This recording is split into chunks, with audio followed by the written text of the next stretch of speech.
Good morning, everybody. How's everybody doing today?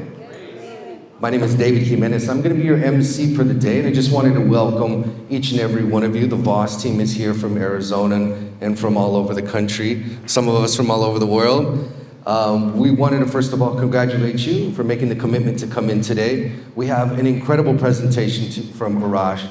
He has a ton of information that he's going to be giving you guys today. But first off, what I really wanted to do, I wanted to bring up somebody really special to me, a really great friend of mine, somebody who's been studying Arash very closely and has been following him all around the world these past few months and really soaking up everything he has.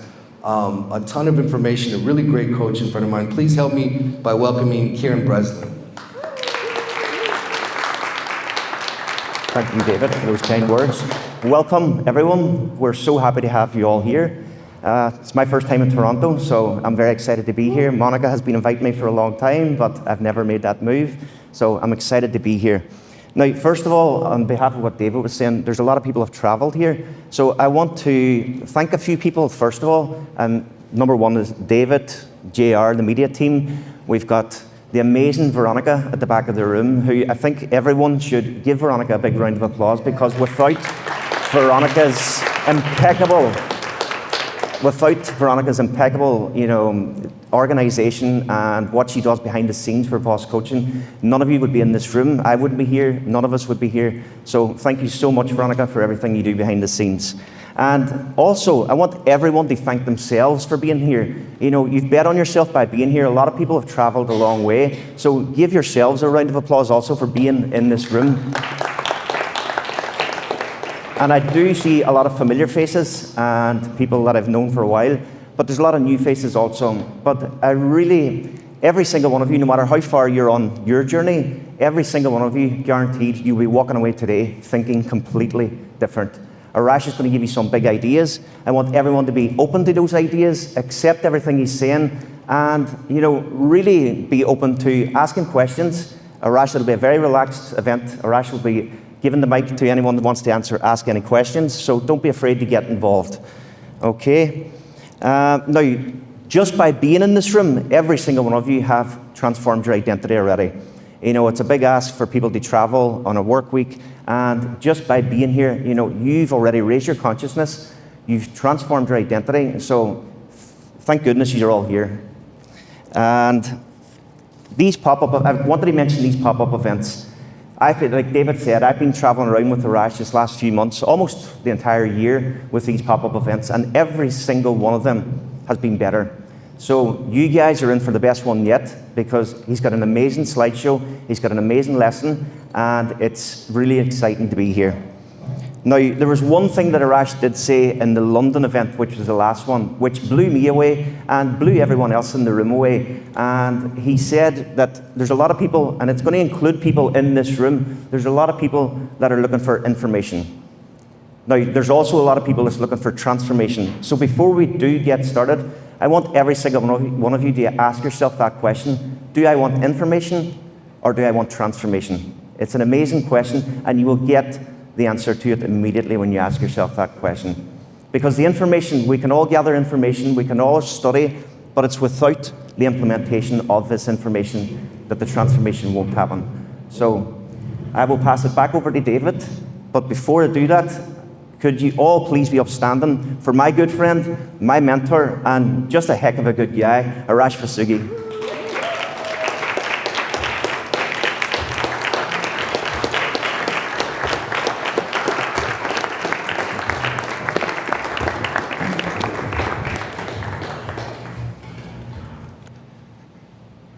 Well, welcome.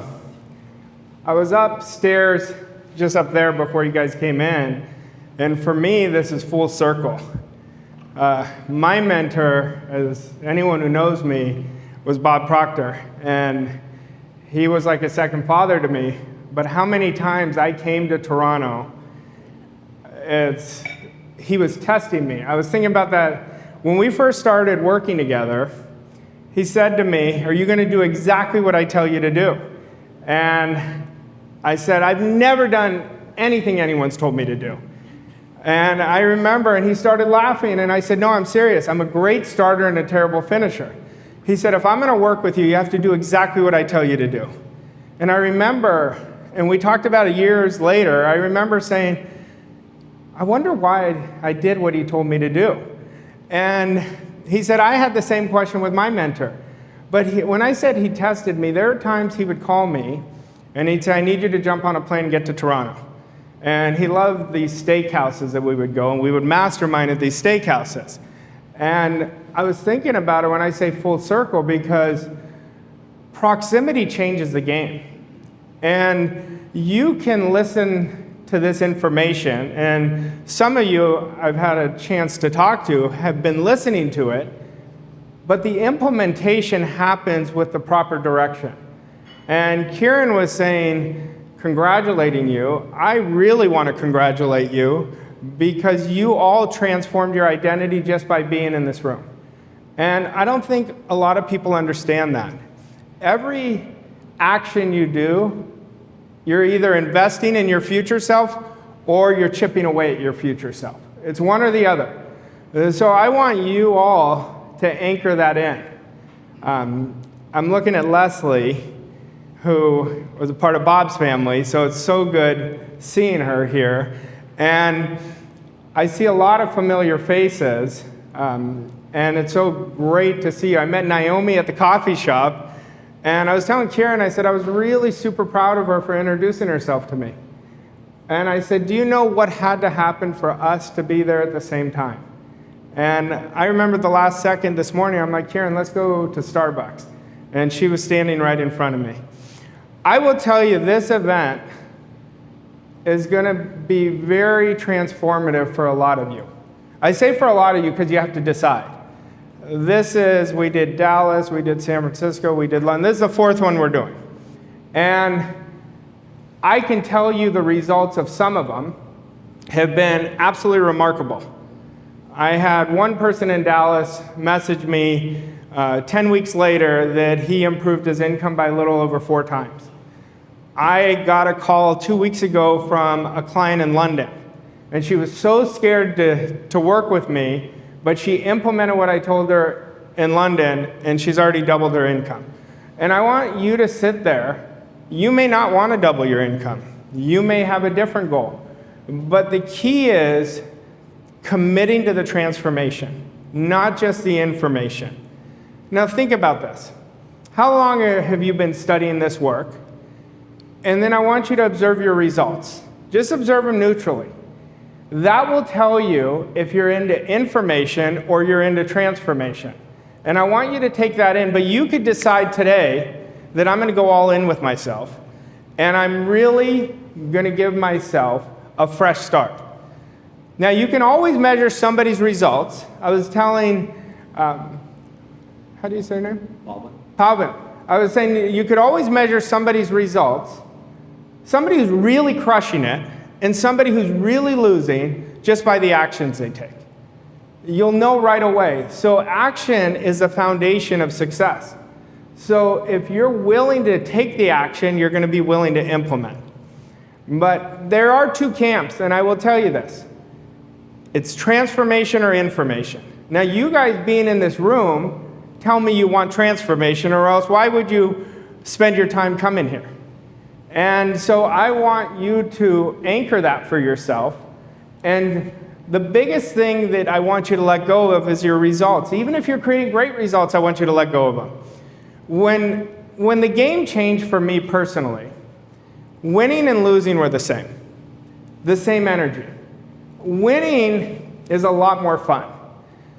But wanting to win is the game changer.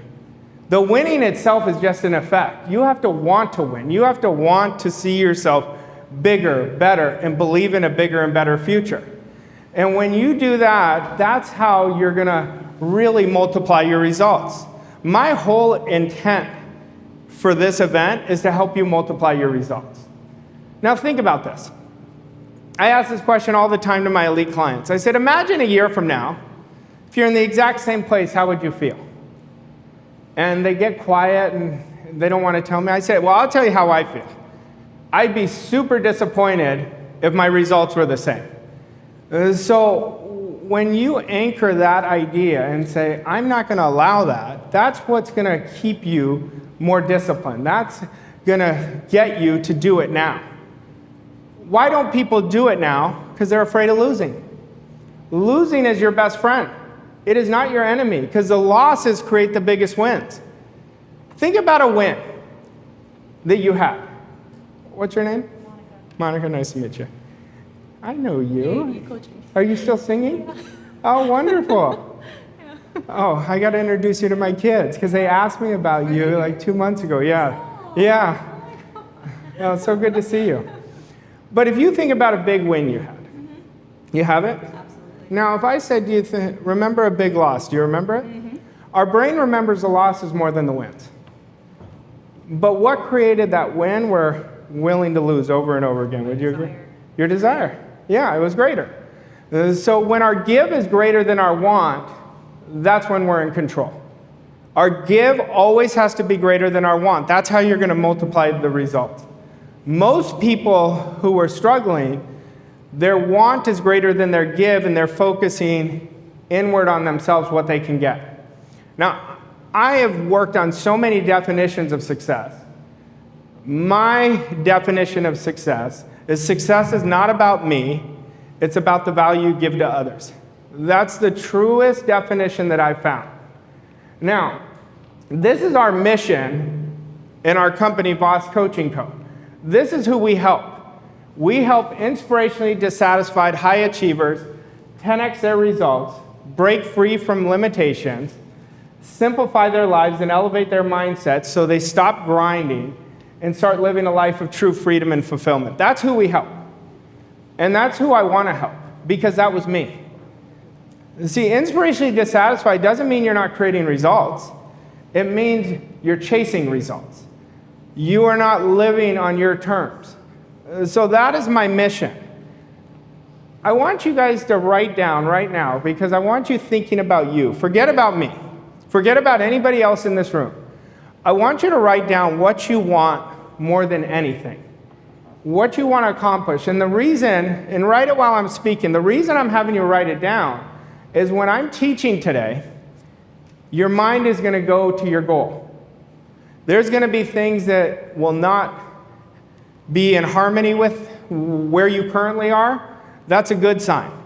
Because a great mentor is going to put up a mirror to you, and it's going to be very counterintuitive to your programming. Your programming will reject some of the things that I say, and that's a good thing. Because if you already knew it, you'd be doing it. So we want to understand that. Now, I personally, my mission is I want all of you to earn a lot more money. Why do I want you to earn more money? Because you're going to be doing so much good in the marketplace. Money is just a reflection, it's a report card of how many people you're helping. And I want you, let me go back to this. I want you to earn more money. I want you to enjoy more freedom. We were having dinner last night, several people from my team, and I said, I want to die with zero. And they were asking me, they go, what do you mean? I said, I want to put money aside for my kids, but I want my wife and I to have so many kick-ass experiences that I have nothing left. Too many people say, I'm going to save this money. I'm going to travel around the world when after I retire, when I'm in my 60s. Then they don't realize they don't have the energy and don't want to deal with the travel when they're in their 60s. That's my philosophy. It doesn't have to be yours. But to me, life is not about the money you earn. Money's easy to earn. Now, some of you may be having a hard time with that. But the genius is in how to keep it, how to circulate it, how to leverage it, and how to teach more people and help more people. Because think about you, in your last 10 years, you could look at how much money you've earned. And you'll be like, wow, if you add it up, I've earned a lot of money. But how much you keep that's where the genius is. And when we're looking at this, I want you to create a breakthrough. But you have to ask yourself, am I ready to create a breakthrough? Am I ready to create a breakthrough? It is a great question to ask, because you have to decide if you're going to create a breakthrough. Now, I believe that every one of us walking this planet should create a massive quantum leap every 90 days. Every 90 days. And every goal that I set is 90 days. And it may be ridiculously big goals, but I make them into 90 days and I just change the date. But think about this. Imagine this. All you focus on was creating 3 big wins a day. 3 big wins towards your goal. That's 5 days a week, that's 15 wins. Then you times it by 4.3 weeks in a year, that's 94.5 wins in a month. Then you times it by 3 months, it's 197.5 wins. What do you think your results will be? See, but most people are letting their results dictate who they are. So they tie their identity, their results, they stop doing the wins, and they play not to lose. But I'm more interested in you guys creating really great processes, because the processes create your results by design. At the end of my mentor's life, him and I were talking, and he said, Arash, I don't know what you've done, but you've done what I taught you, and you created it in your own specialized knowledge. He goes, you don't just have my stuff, you have what you implement. And he said, you got to pass this on to everybody. And I gave him my commitment. You know, I keep in touch with Alan Proctor, he's Bob's brother, very closely. And he keeps telling me all these great things, but I said, I would be cheating people because I had so much proximity with Bob that I wanted to give it away, and I want to keep giving it away. But I want to do it in my way. I want you guys to do it in your way. I don't want you to be an imitation of anybody. I want you to own your power. Like, every one of you has genius inside of you. But what we do is we start playing the game of the ego, and we start comparing it to somebody else. Like, you can compare it to singers you admire. I want you to learn from singers you admire, but I don't want you to compare yourself to them. That's the life of the ego. When we kill the ego off, that's when we get to the flow state. But when we are tight, rigid, when we're focused on getting, when we're needing to be perfect, when we're constantly planning a plan, we're not taking action, it's going to limit us. Now, this is probably what changed my whole life, this slide. I was in a room in Scottsdale, Arizona, and I didn't know my mentor at the time, and I was sitting in the front row like where you guys are. And Bob said to everybody in the room, he said, you can absolutely create your own economy, and he said, I want you to burn it in your mind. Now you gotta understand, at this moment, I'm super insecure, lack tremendous confidence, and I fell in love with this idea. I just fell in love with it. And I don't know what happened that day, but I changed that day. And it was this slide that changed it. And he said, some of you are going to laugh this off. He said, but the one that decides to create their own economy is going to do it. And I've done it several times over. Now, I'm sharing it with you because you can too. And it is very important. Money is extremely important because that's what's going to allow you to create the experiences that you want to experience. And without it, you're not going to be able to do it. But I believe financial freedom is one of the worthiest goals that we can have. And I say this almost on every time you'll hear me speak because of what it makes of you. Not because of what you get, because of what it makes of you. Now, this is what I've learned about money a long time ago. Nobody earns a lot of money until they decide to. They have to decide. And you have to understand and learn the rules of money. Money has rules. You have to give. You have to build your self-esteem. You have to be willing to take actions out of your comfort zone. So money has rules. So if you look at what you're earning right now, just neutrally, don't get upset about it, and don't get too high where you're drinking your Kool-Aid. When you look at it, you'll see when you've been in harmony with it and when you haven't been. But if you want more money, that means you gotta have to give so much service. Like, fall in love with service, the money will chase you. You don't have to chase money. But if you say, I'm in love with service, people say to me all the time, I go, well, what's your why? They say, I want to change the world. And I always say, yeah, that's not your why. I said, the world doesn't need changing. That's their ego saying, I think you want me to tell you that. We change by changing ourselves. We change by service. Think about any goal that you've achieved. You were proud of it, but it was more the fulfillment of what you did to get there. And that's how you're going to start bringing in avalanches of abundance to you. I never think about money. I think about earning it just because it's a game, but I never am thinking about, oh, I wonder how much this is, how much that is, or how did that person do this? I never look at it, but I changed my relationship to it, because I promise you, I used to chase money like you wouldn't believe, and it was the most miserable time in my life. And when you start understanding the rules, then you're going to be able to do what you want, when you want, however you want, with whomever you want. Now, understand this, and you have to understand this slide. Every significant breakthrough is a result of a courageous deviation from your old way of thinking. So when you walk out this door, if you think the same way you thought when you walked in, you're not going to create any more. And whatever level you get to, whatever level I get to, I can't think the same way I've always thought, or else I'm going to keep getting the same. So we want to constantly upgrade ourselves. We want to constantly upgrade our standard, because that's what's going to create the results you want in your life. But I want you to dream. At this very moment, adults stop dreaming. They start going into limitation. Kids are constantly dreaming.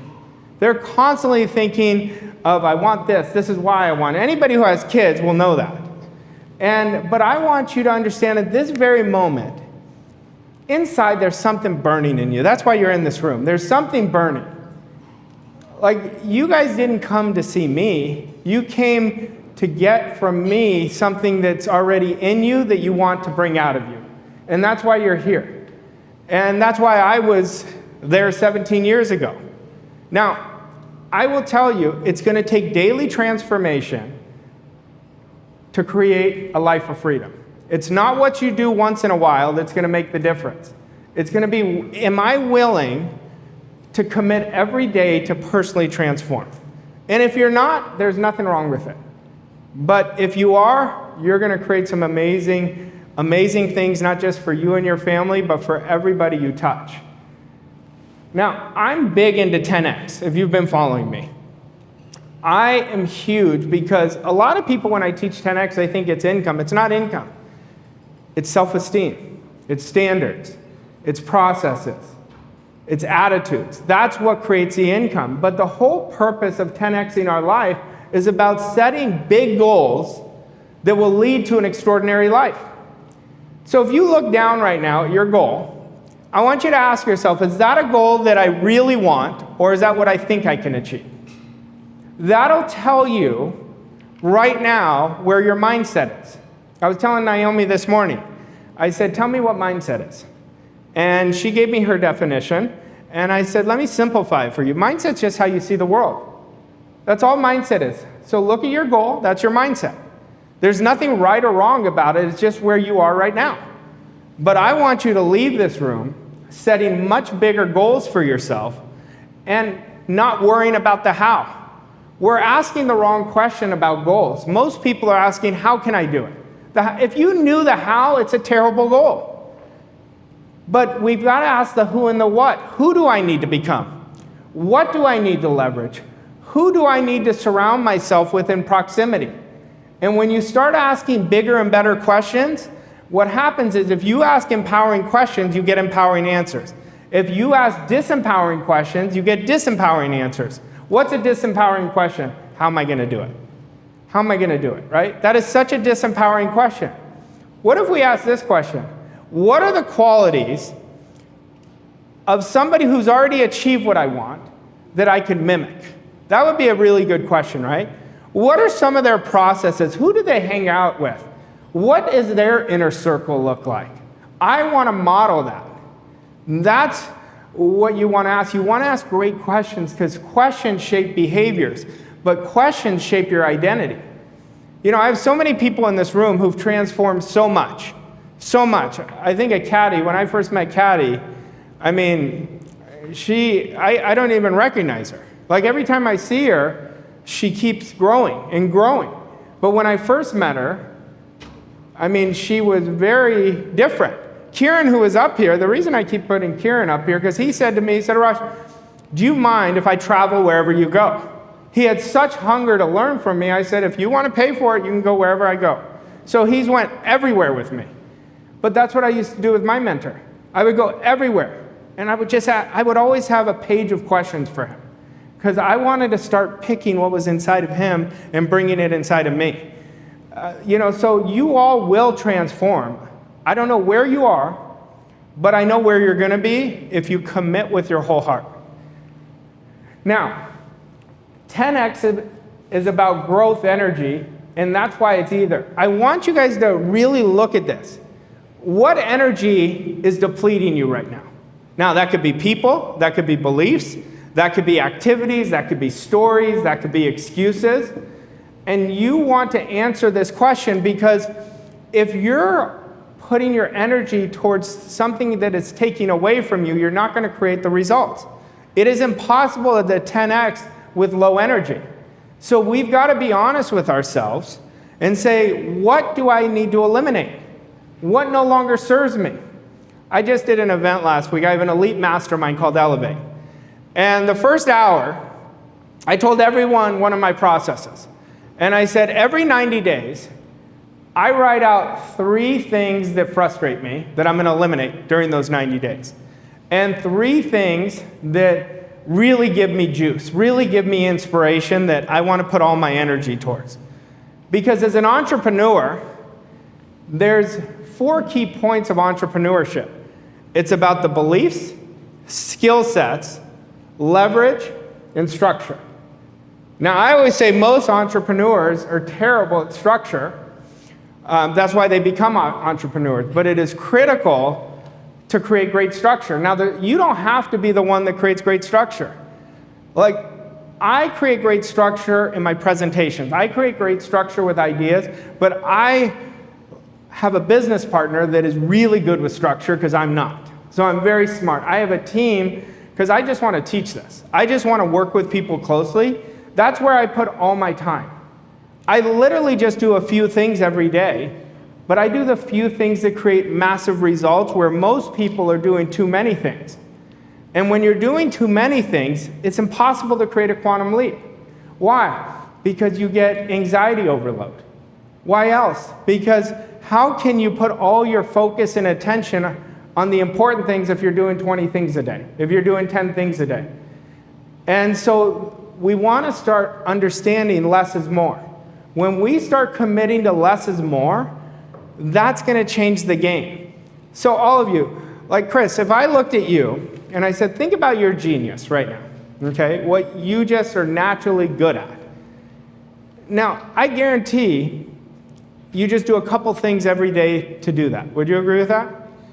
See, but why are we not focused on what we're excellent at and make our excellence better? Yet we focus on our weaknesses and we try to make our weaknesses better where it doesn't make sense. It's the goal always drives the belief system that you want to upgrade, the standards that you want to build. The goal is the cause of everything you do. And when you start remembering that, it's going to change the game.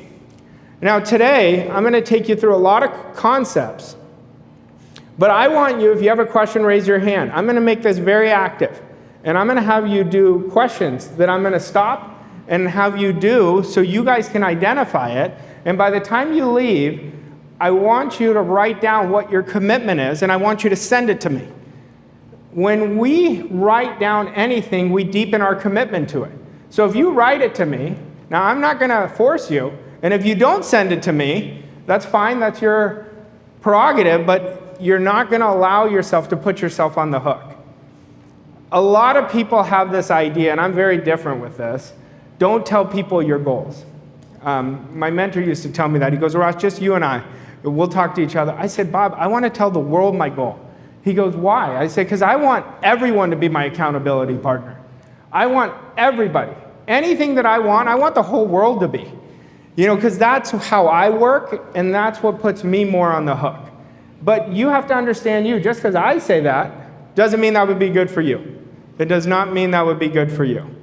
And so let's look. I can't give you guys greatness. This is the best definition I've ever heard about greatness. Greatness is defined as selfless exceptionalism. But what creates greatness? The person who unleashes their greatness, you all have it. I can't give you something you already have. It's God-given. But you have to know, what do I want to achieve? Now, why do people tell me I don't know what I want? I've studied this 1,000 different ways. I promise you this. And I have this pet. And I used to tell people, well, tell me what you don't want. Then one day I sat there, probably like 6 months ago, I said, that's a terrible standard. Why am I even allowing that for my clients?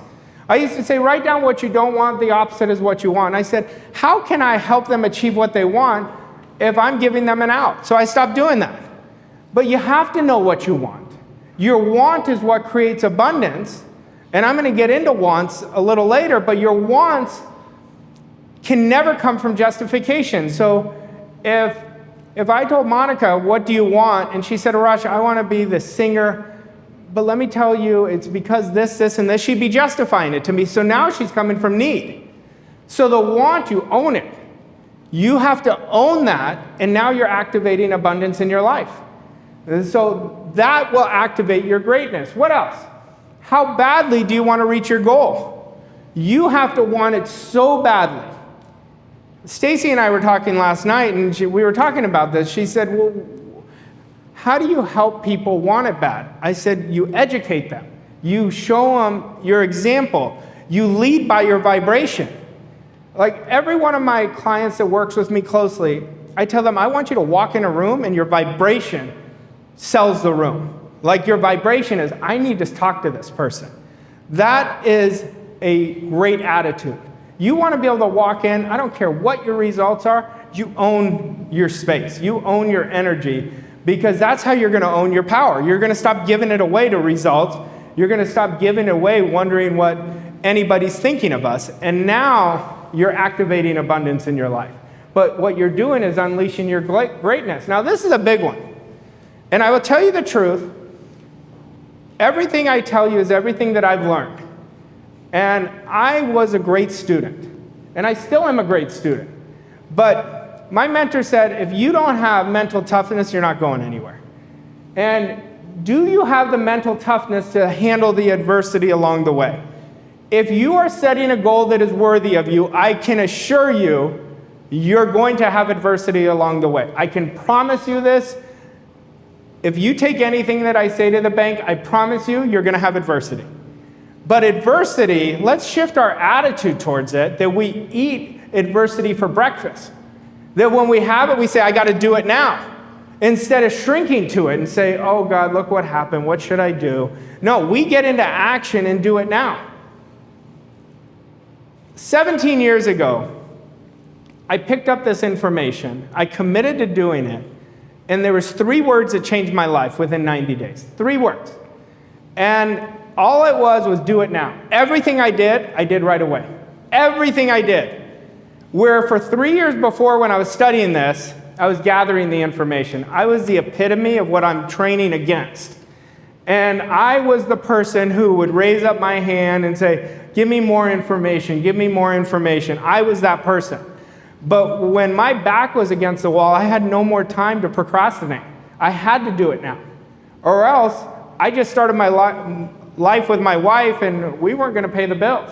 Like that's where I was, but doing it now changed my life. If anybody right now is at a hard time, I will tell you, if you commit doing it now for the next 30 days, watch how much everything changes in your favor. Watch how it changes in your favor. But do it now does not mean hesitate. It means I get an idea, I'm going to act on it. I'm going to call that person. I'm going to commit to that mentor. I am going to learn right away, but I'm going to act. You have to do the work. The work always works if we do the work. Now, what else? This is a big one. Do your words and action reflect the heart that inspire peak performance? Think about that. Your goal is going to demand you to be a peak performer. It is going to demand you to be a peak performer. Now, think about your self-talk, because change is always linguistic. And so if you go and say, let's observe yesterday's self-talk. Is that self-talk in harmony with my goal? Right away, you're going to know. So you have to change and discipline your self-talk to be that of the self-talk that your goal demands. Your goal always determines the process. I don't give people processes just to give it to them. I give it to them based on their goal.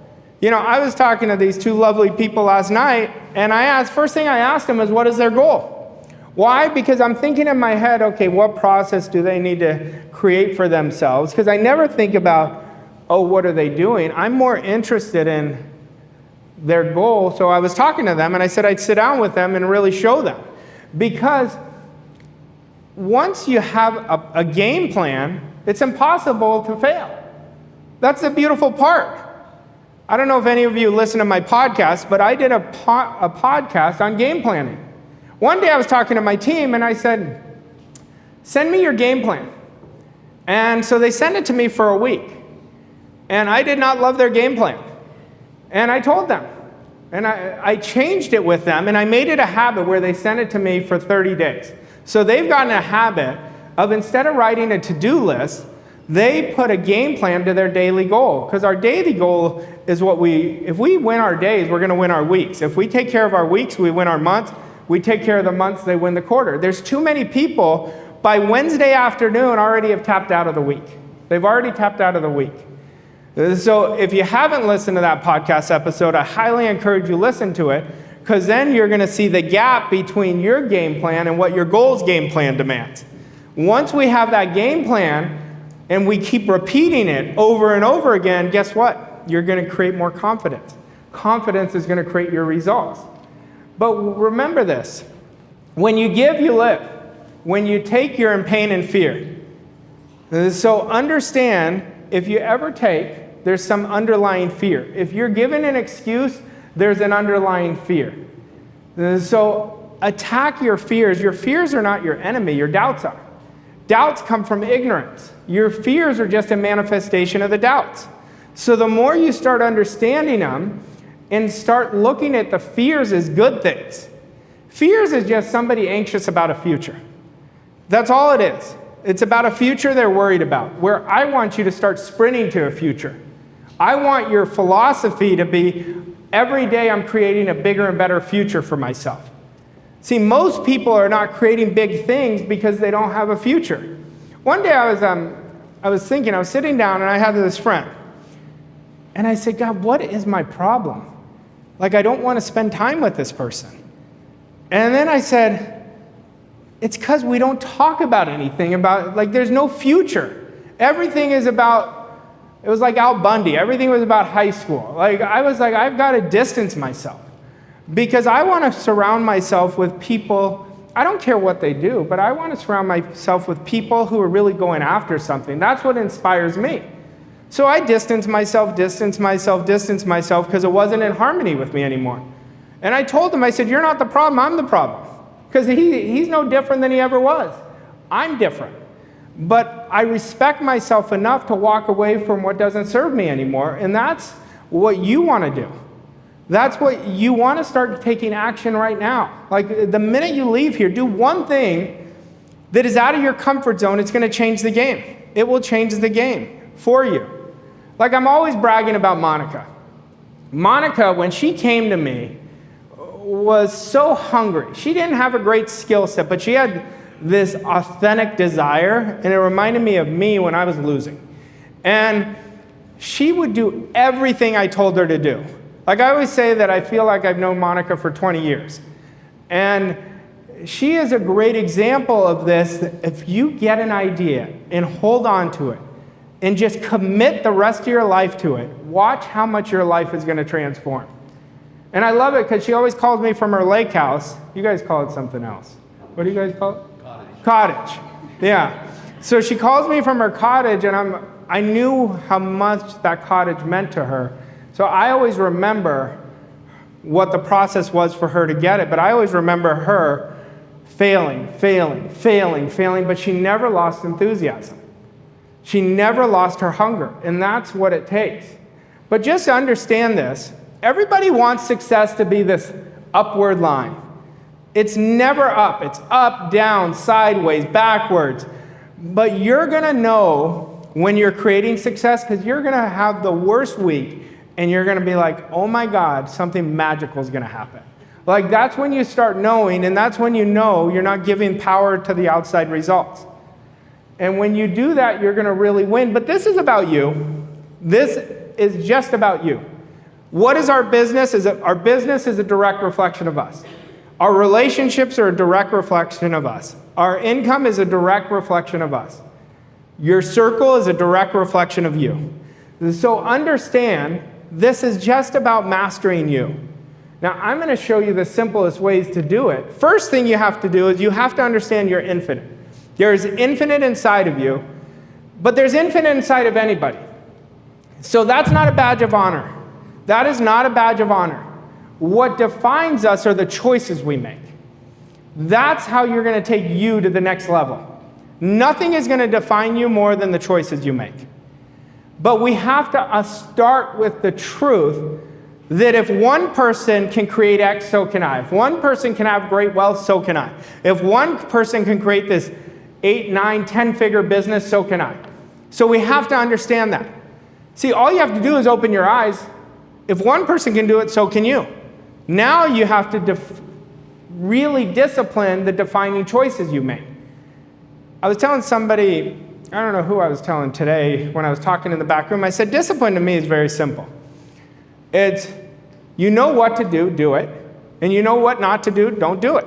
That's what discipline is. It's very simple. And when you discipline yourself and change your attitude towards discipline, because all discipline is accepting and rejecting ideas from your future self. That's all it is. That's what discipline is. So if your goal is to earn $1 million, then any idea that it's not in harmony with $1 million, Mavi, you say, I don't accept that. And you keep doing that for 30 days, it's going to get easier and easier and easier. And that's how you're going to shift your mindset. But that's how you're going to activate discipline in your life. But I will tell you this. I want you to go within right now. There is another person inside you dying to come out. There is another person. Our soul doesn't like being restricted. It does not like being in bondage. But you've got to let that person out. You've got to really start dreaming. And understand, if Mavi can do it, Monica can do it. You know, so if Naomi can do it, Trevor can do it. Anybody can do this, but our job is to let that person out. How do we let it out? We kill the ego. We have to take action knowing that we may fail. See, when we do that, that's how you're going to activate your genius inside of you. Now, we have 3 parts of our mind. We have a conscious mind, a subconscious, and a body. Most people know this, but they're using their conscious mind against them. They're trying to will things to the finish line. So they're using 2 to 4% of their power and wondering why they're not creating results. My intellect's out there, you guys know it. You guys are numbers people. You're like, I didn't do it perfect, I'm not going to do it. Until I get it perfect, that's not the game. Once you keep taking the action, you activate your cognitive map.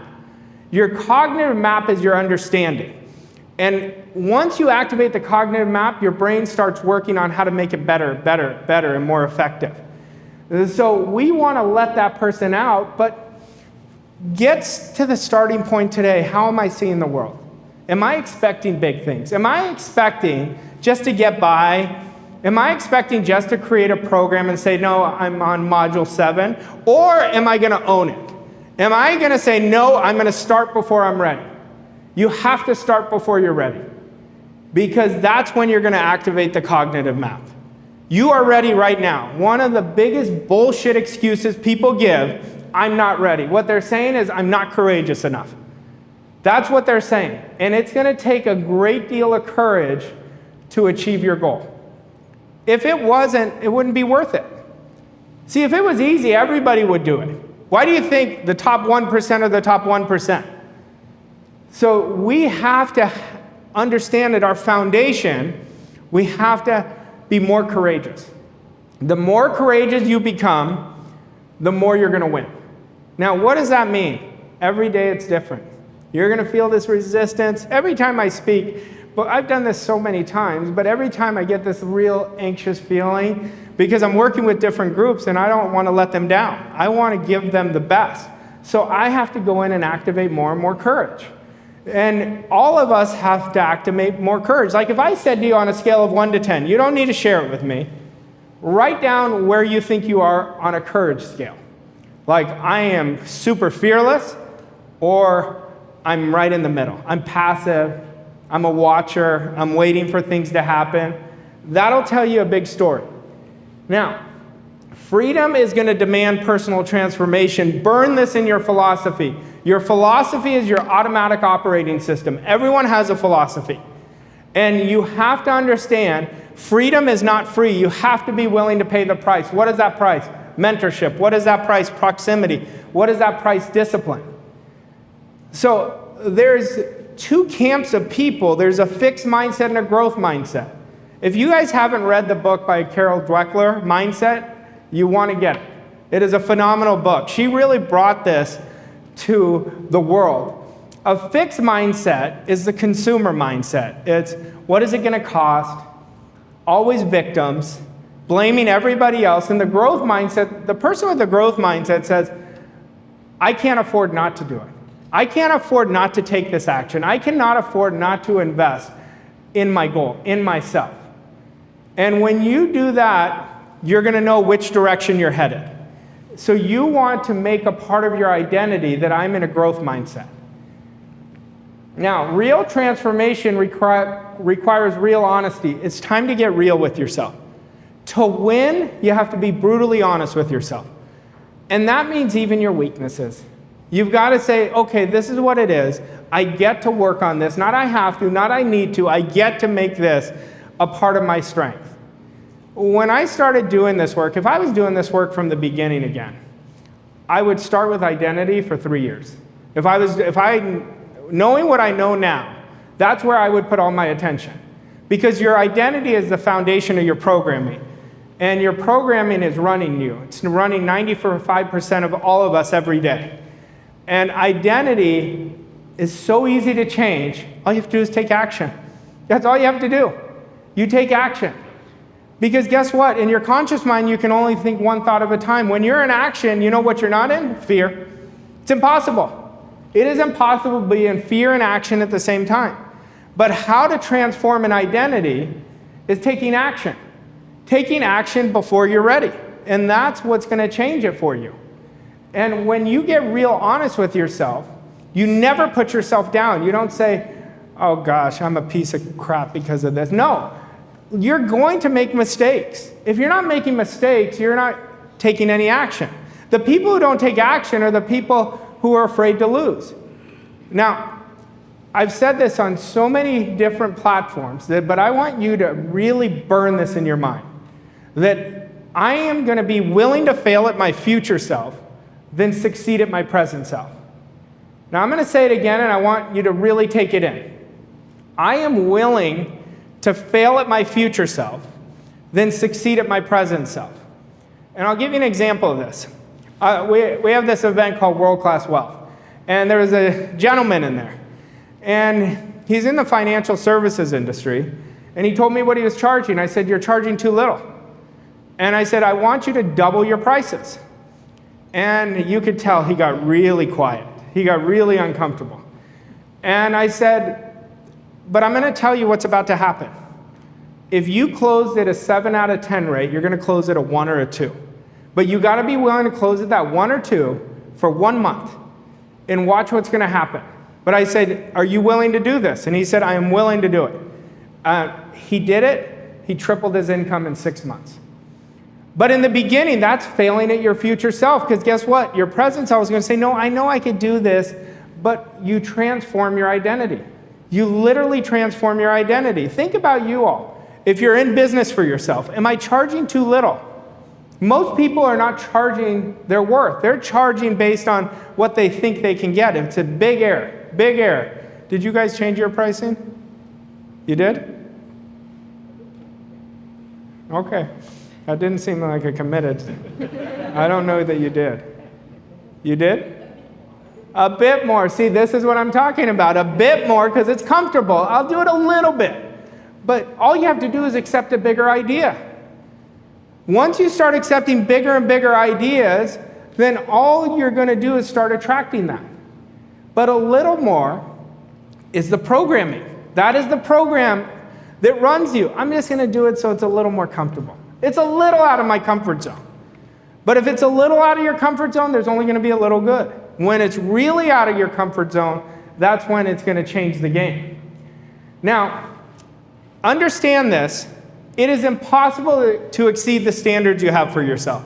Now, what are the standards? Look at what you're saying yes to. That's your standards. Look at your excuses. That's your standard. Now, somebody will tell me, Arash, I dropped my standard today. And Preeta, let's say you said that to me. You know what I tell you?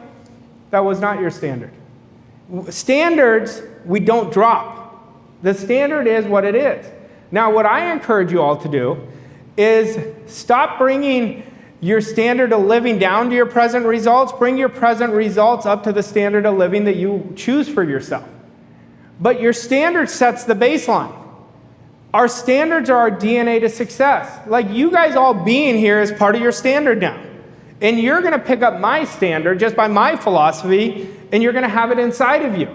Now, you have to implement it to really activate it long term. But your standards set the direction of where you're going. How did I go from being $150,000 in debt to earning my first $1 million in less than 24 months? I changed my standard. That's how I did it. I changed my standard.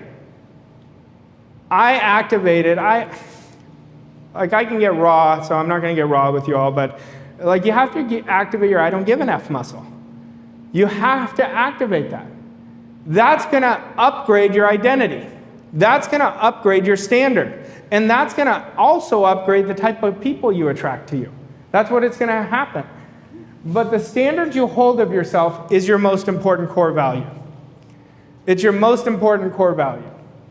Now, I will show you the keys to creating a quantum leap. And you want to burn this slide into your mind. A quantum leap, I want you to commit and make it part of your identity that I create a quantum leap every 90 days. I want that to be your expectation. Our expectations are so important because our expectation dictates our behaviors. So you're going to start expecting that for yourself. But in order to create a quantum leap, you have to be hyper-focused and hyper-intentional. Let's look at your focus. Mavi, do you get distracted a lot? Yeah, the whole world is a distraction. Everything is a distraction from our goal. We have to understand that. So what is our weapon? It's being hyper-intentional. Hyper-intentional is this is what I'm doing this hour. And if you started identifying your top 3 things every day, I don't care if you finish your day at 11, you're going to start winning. If you're saying, I'm going all in with these top 3, I'm not getting distracted, you're going to start winning. For me, I'm hyper-intentional every hour. I do a lot of sprints. So I will be, if I'm doing a 60-minute sprint, I'm hyper-intentional for that 60 minutes. The outcome's already done in my mind before I start it.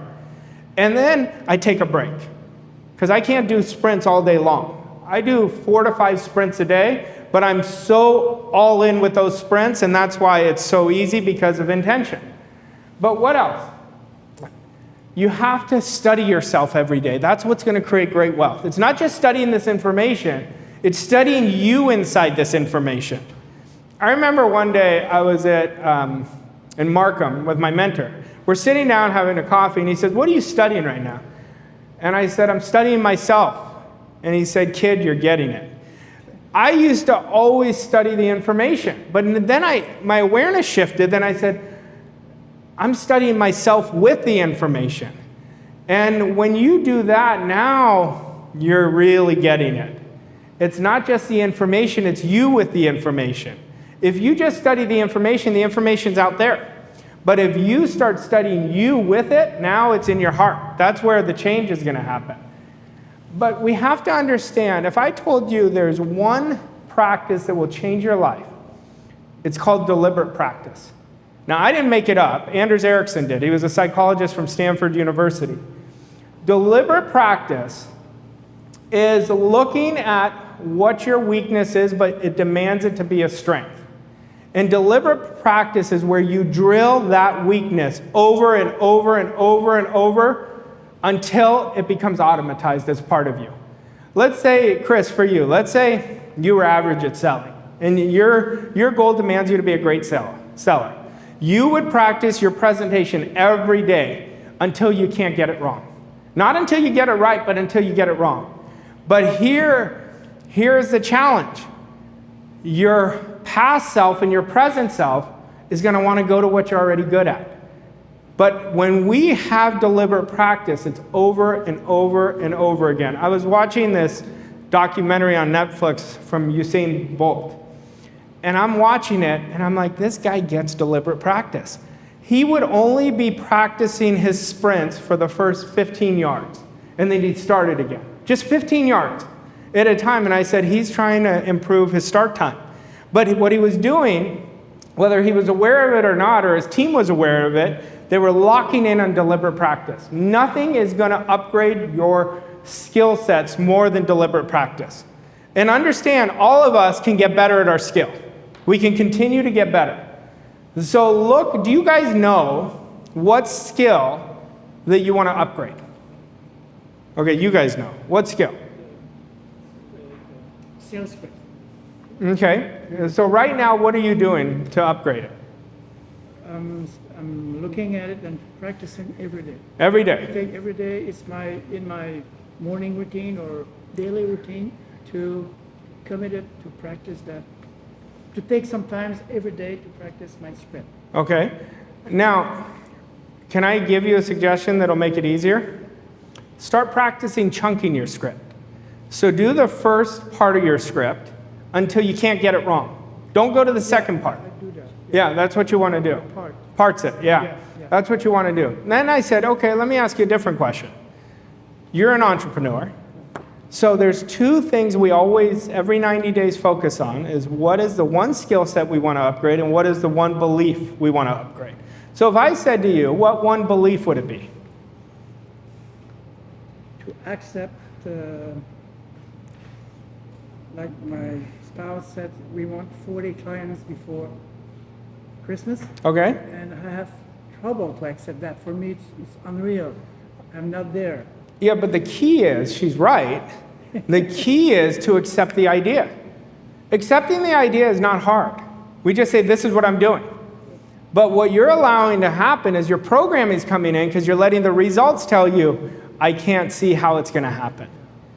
See, when you just accept it, and radically accepting is like accepting an idea on steroids. This is what I'm doing.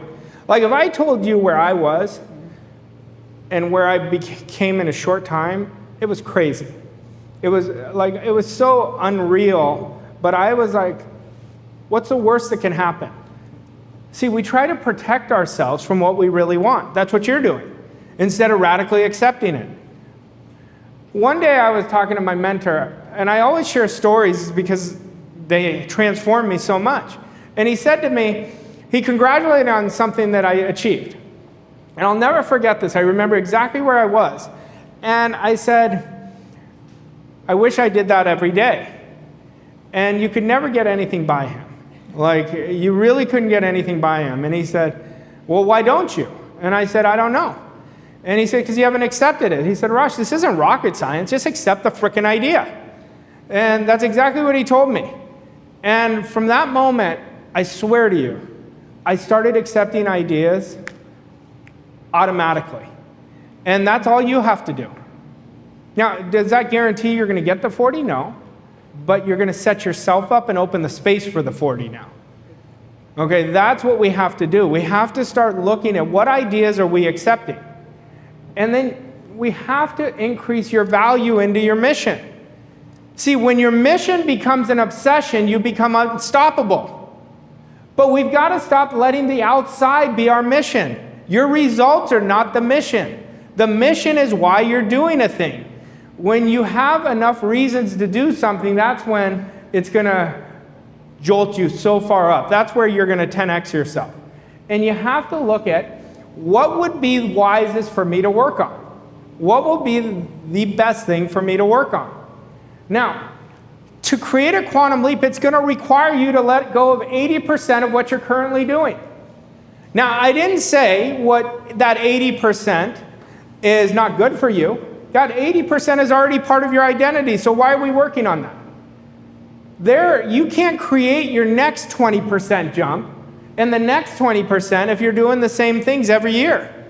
So a great idea, bless you, a great idea would be to identify what would be wise for me to let go of. Now, what if I told you you're working on urgent, not important ideas?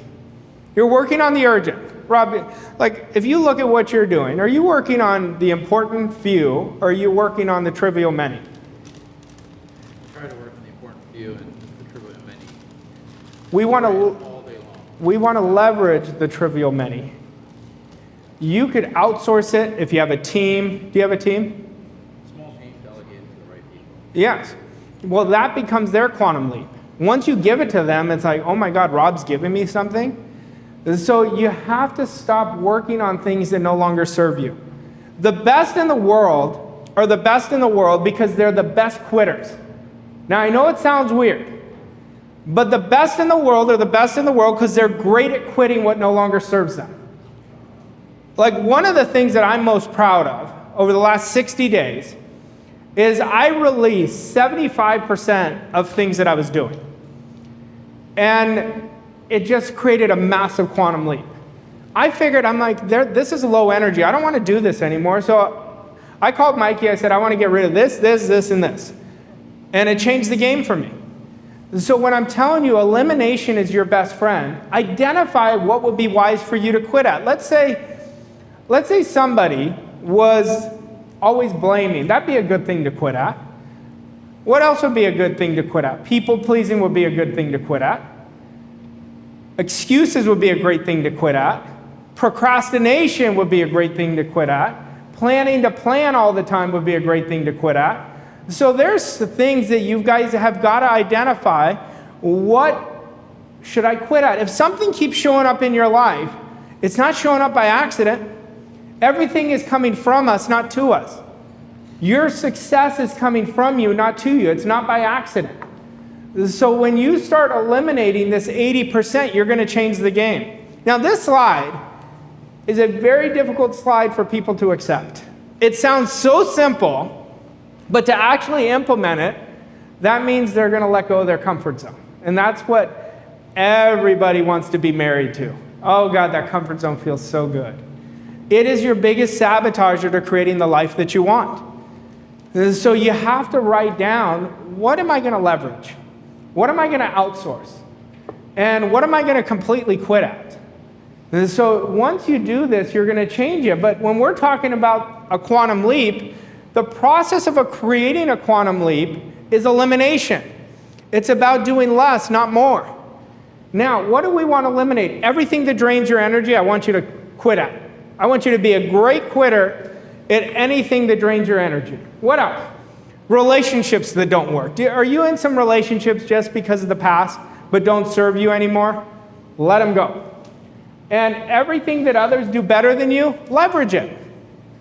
I'll give you a great example of this. One day I called my business partner, and I said, I want to fire us. And she goes, where are you going with this? And I said, we don't know what the hell we're doing with ads. Like, that's not our genius. I said, let's find somebody that's their genius. That's all they work on. So we called our coach, and I said, do you know anyone? He goes, I've got the perfect person for you. And we hired him right on the spot. And I said, look at our results are so much better. What you're paying and doing yourself that's not your genius, you are robbing you from time, you're robbing you from energy, and you're robbing your results. I'm going to tell you that right now. So you got to think 4 steps ahead. Great leaders are always thinking 4 steps ahead. That goes back into the growth mindset of, it's not what this costs, it's what does it cost to me not to have the right people around me.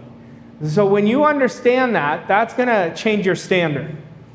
Now, what else? Going for quantum leaps means you eliminate existing clients, existing roles that you currently have that no longer serve you, behaviors, and obsolete mindsets.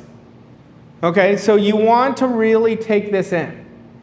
This is about doing deep internal work. Most people are doing surface work.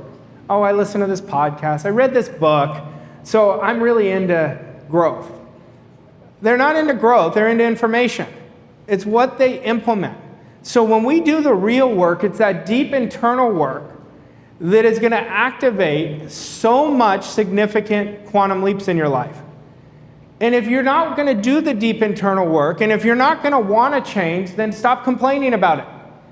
So you've got to hold yourself to that standard. I am going to change. I'm not going to beat myself up, but I'm going to commit one day at a time. Every day to me is day one. Every day. How I build discipline, I used to be terrible at discipline. Not terrible is an understatement. I was horrendous at it. And I remember one day, my mentor said, if you want to create freedom, you have to have discipline. So I said, I better change my relationship with discipline. Then I realized I wasn't terrible at discipline, I was terrible at the good disciplines.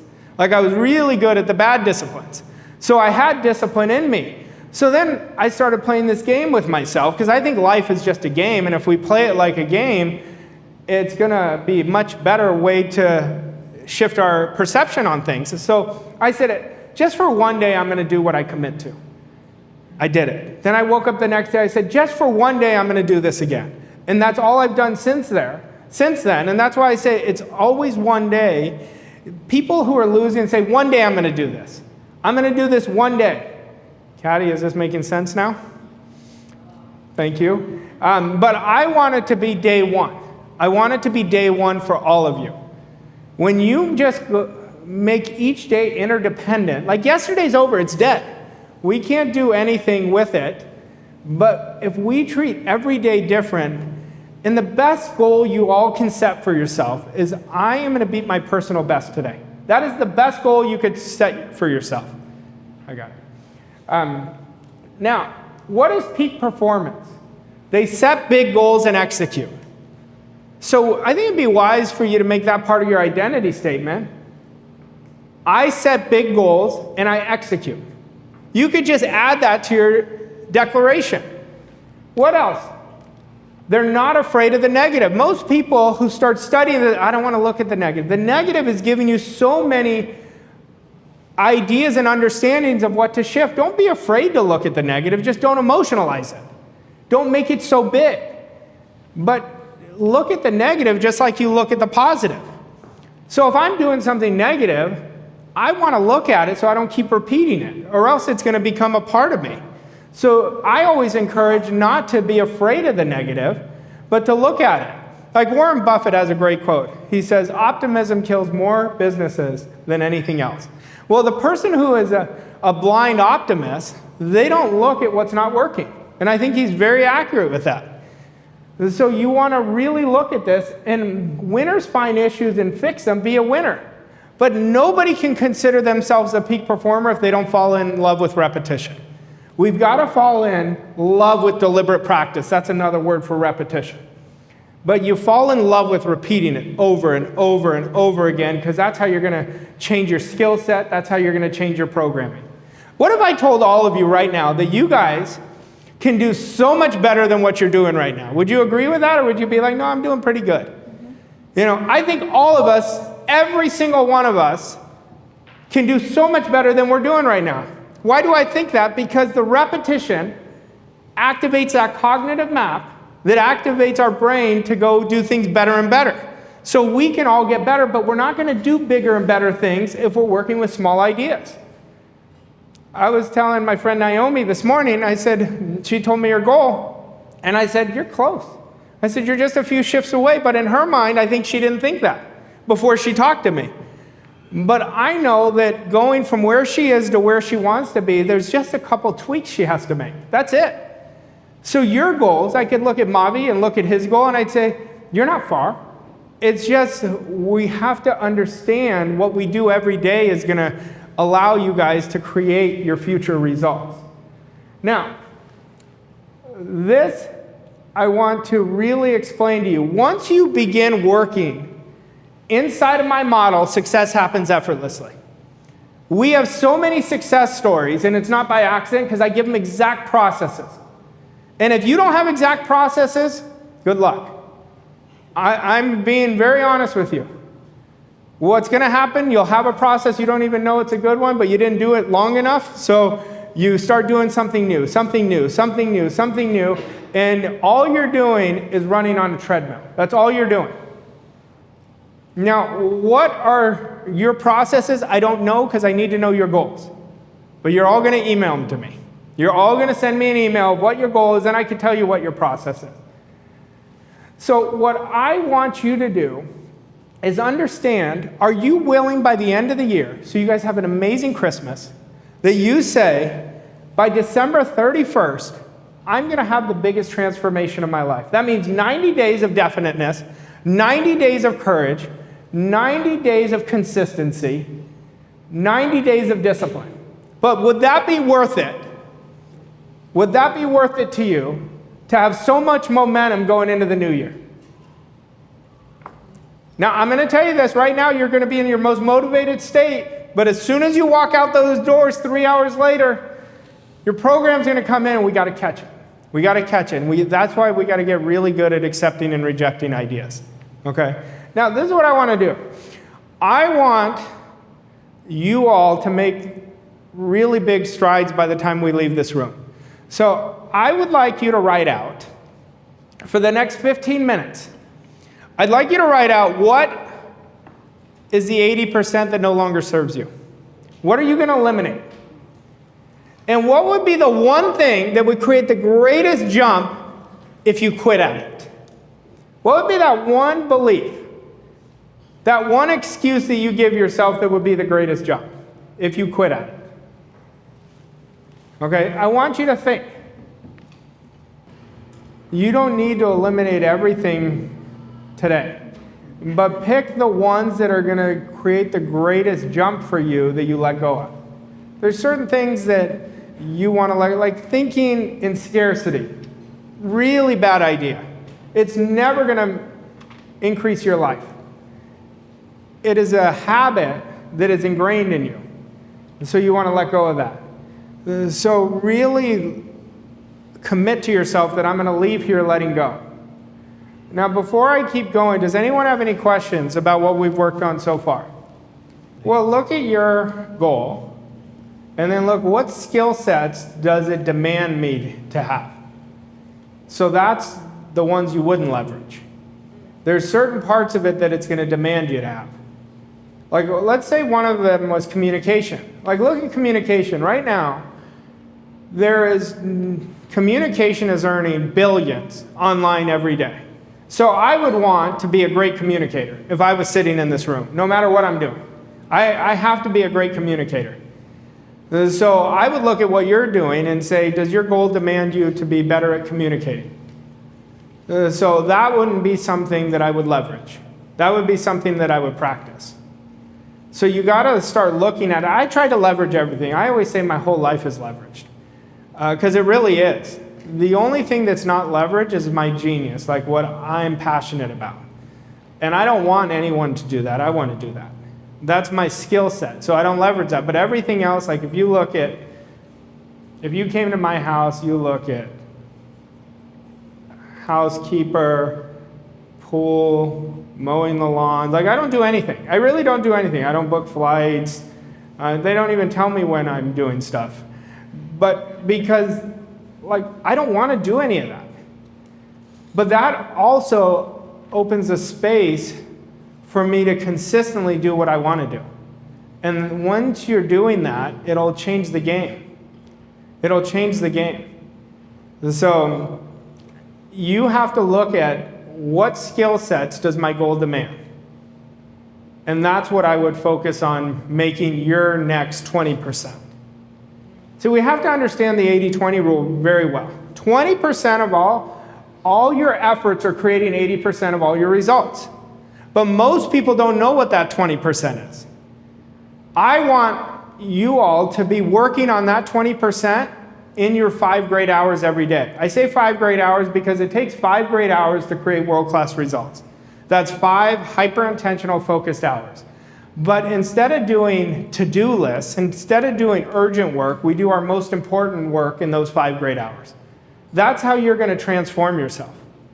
Too many people, they'll tell me I'm working 10, 12 hours, but they're just doing busy work. There's a big difference between real work in busy work. Busy work is not going to change your results. You are never going to be rewarded for effort. You're rewarded for productivity. So that's what I encourage you to look at. Is there an easier way to find out what that 20% is, especially in a rapidly changing climate in the industry? Well, don't look at the climate. Look at you. When I do my best work, what are the activities I do? That's how you're going to know. When I've created my best results, what was I doing? Like, that's when you're going to know the answer. You're giving your power away to the climate. Like, there's people, I work with a lot of people in real estate. And you'll have two different camps that I work with. Some that are super accountable and some that are victims to the marketplace. And I said, in the worst economy, there were people crushing it in real estate. And they'd say, yeah. And in the best economy, there were people doing really bad in real estate. And they say, yeah, I know some of them. I said, so it has nothing to do with the economy, it has to do with us. I have a client that I work very close with. And when I started working with her, she was earning $500,000 a year. I've been working with her for less than actually over a year now. This year, she's on track to do $3 million. And she used to tell me, it was so hard. I'm good with 500, but I said, that's not what you told me you wanted. And now she has more clients than she can even service, so we're building her team now. And so, interesting, it's not in a bad climate, it's not in a great climate, but it's because we changed her habits. We changed her activities. So that's what all of us have to look at. See, too many people, I said this earlier, you're not going to create results in your comfort zone. And we've got to change our story. Your story is telling you how things are. Your story is a self-fulfilling prophecy. But we have to work on changing our story. That's how you're going to change your results. Now, I want to challenge you and encourage you in a friendly way. Like, go all in with yourself here. Like, don't be afraid to ask me questions, because guess what? If you're quiet in here, you're quiet out there. And if you're quiet out there, you're not going to create results. We've got abundance demands us to be bold. And all of you, I want you guys all to live with great abundance in your life. I want you to have great experiences, but it's going to demand you to be bold. It's going to demand you to stop worrying about what anybody else is thinking. But you're not going to create abundance if you're not bold. Like, you have to understand that. Well, first, when you ask a question, you neutralize. You neutralize the story. So all you have to do is ask, is the story real? So when the story comes up, say, is it real? And then you'll be like, well, no. Like, I'm in control of my destiny. I make my own story. You're writing your own script. So when we accept that story is real, what happens is your imagination picks it up and it seeps deep inside your subconscious conditioning. So you have to get really good at accepting and rejecting ideas from your future self. So when you say the last year has been challenging, I can understand that. That means something really good's coming for you. Okay, but it could be really bad if you keep letting yourself be a victim. So you can't be a victim to the circumstance. This is where mental toughness is going to require, and this is where courage comes in. Like, I'm big on commitment. Commitment is not easy. When we make a commitment, and an irrevocable commitment, this is what I'm doing no matter what, there is no commitment if there's no courage. The courage is going to take the commitment to the finish line. Because what is commitment? It's saying I'm committing to a future that I'm not guaranteed for. So this is when we keep making the commitment over and over again, say, this is what I'm doing no matter what. Now we activate faith. Now we have to activate faith. Now, we can choose to think about what we don't want or what we want. We have been given free will. We could charge what we're worth, or we could charge very little. That's up to us. Nobody's going to tell us what to do unless you have the right mentor who wakes you up and says, stop charging too little. Like, if you were doing really well, something happened. Something happened for you that caused you to stop being intentional. So you've got to start today as day one and get back to that. And that's how you're going to shift it. I always say, for myself, anytime I was struggling, I'd say to myself, you didn't forget how to do what you do. And it really calmed me down emotionally. And then I'd say, go back to the basics. Go back to the basics. So then I would go back to my top processes that created the success. See, it's very common what you're saying. It's very common.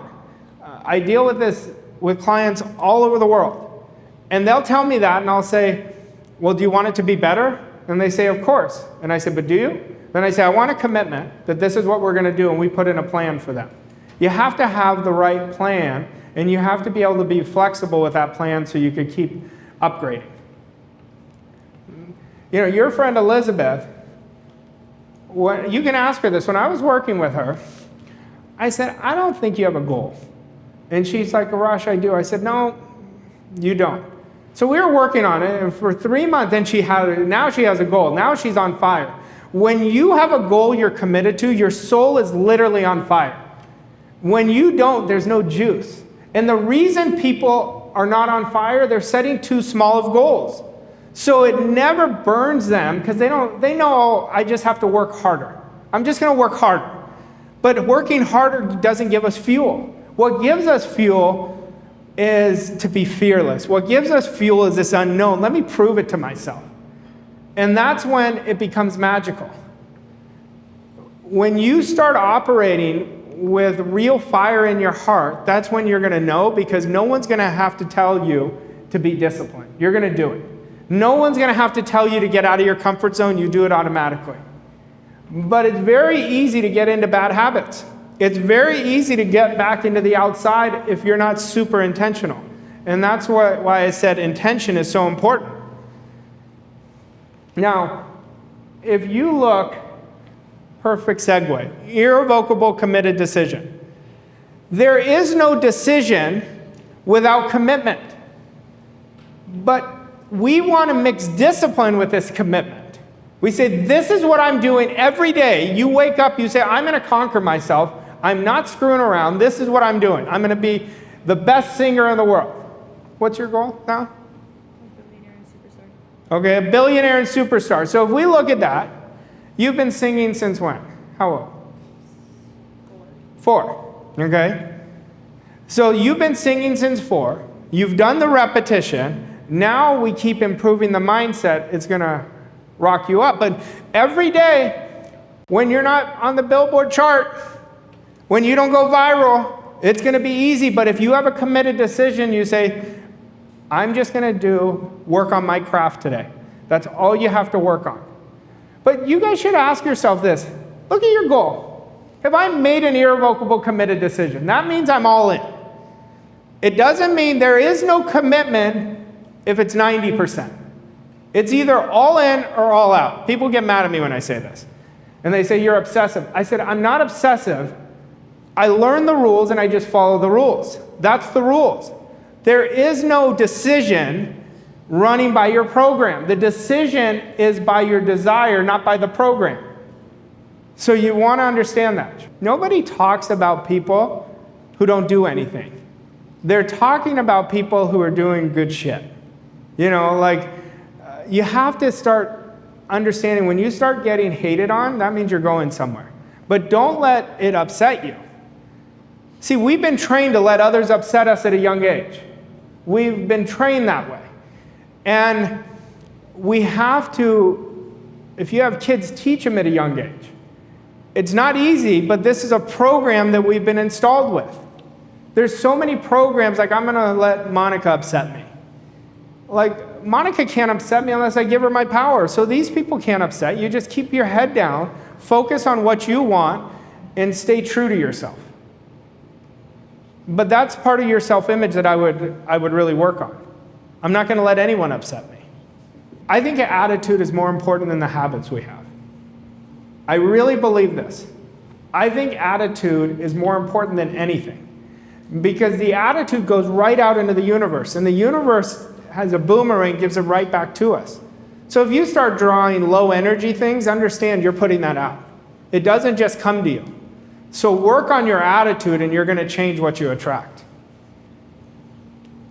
this whole thing, manifestation, I don't really love the word personally, but every one of our results we've manifested. What is manifestation? It's your deepest intention, either consciously or unconsciously. That's what it is.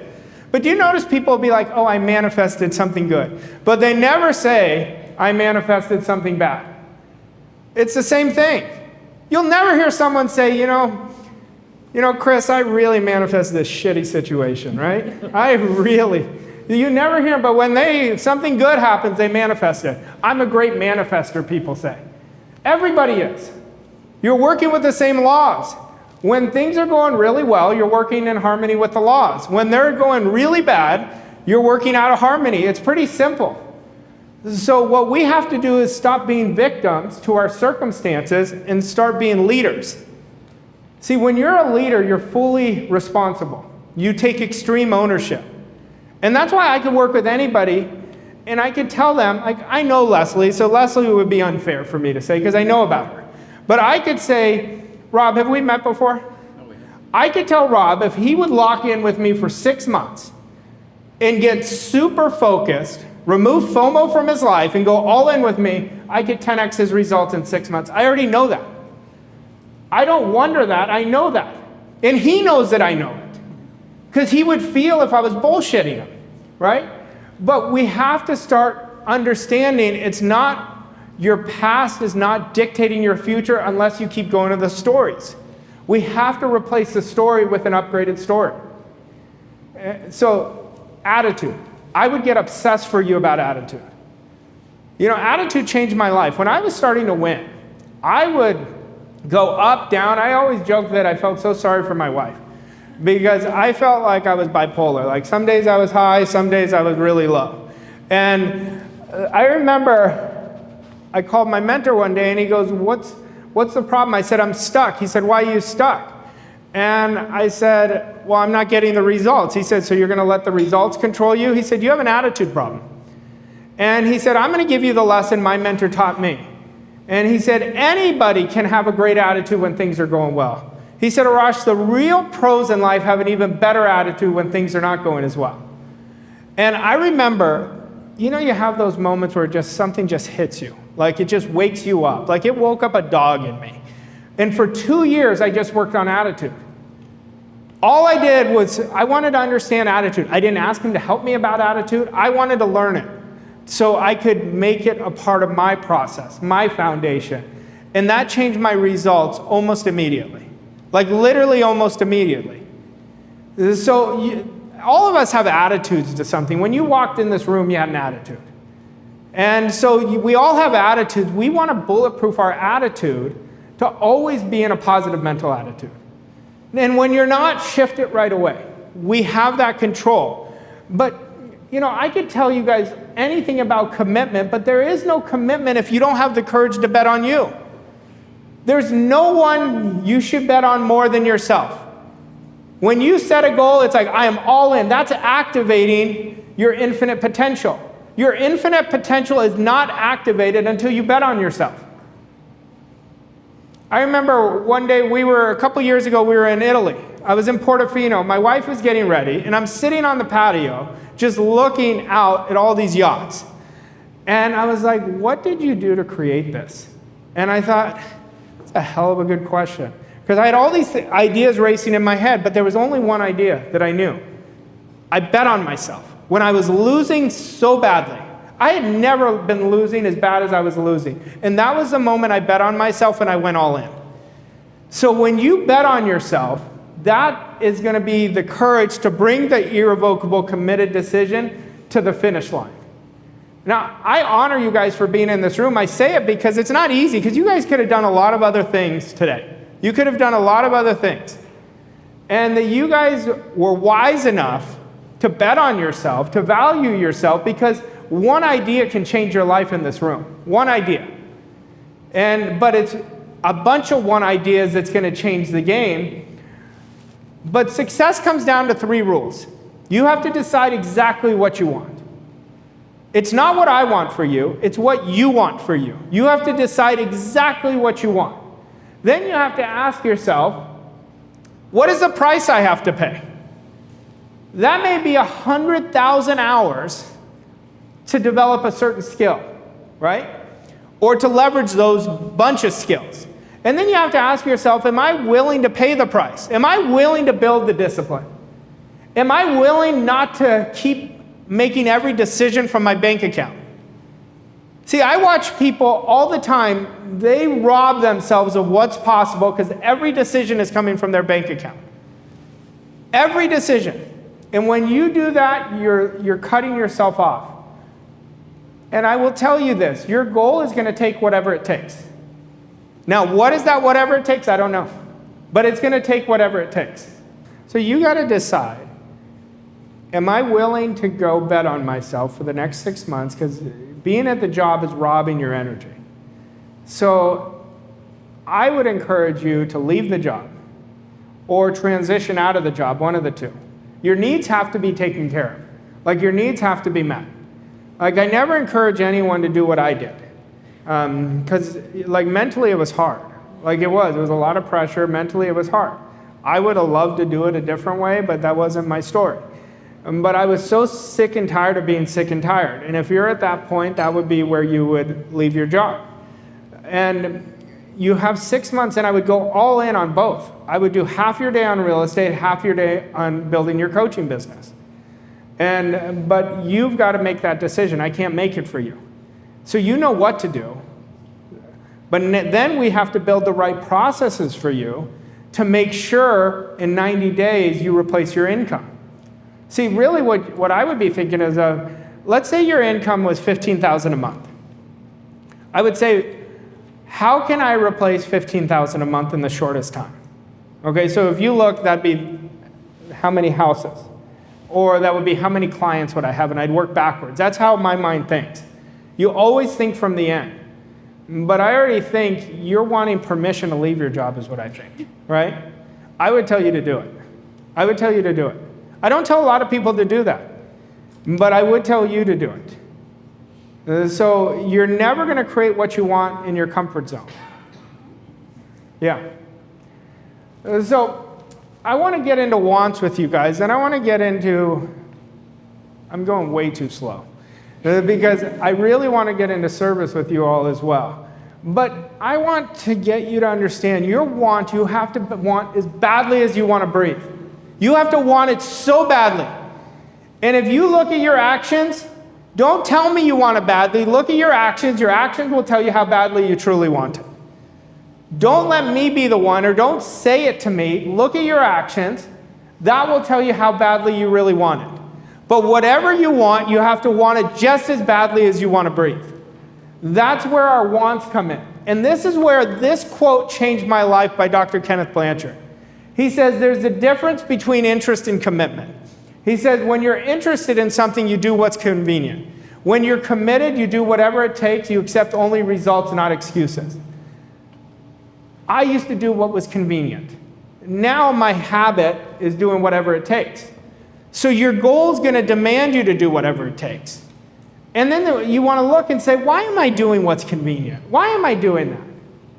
You know, why? Because the program. So we got to change the programming. Until you change the programming, you're going to keep doing the same thing, and you're going to keep spending the time. The time, I promise you, is going to go away.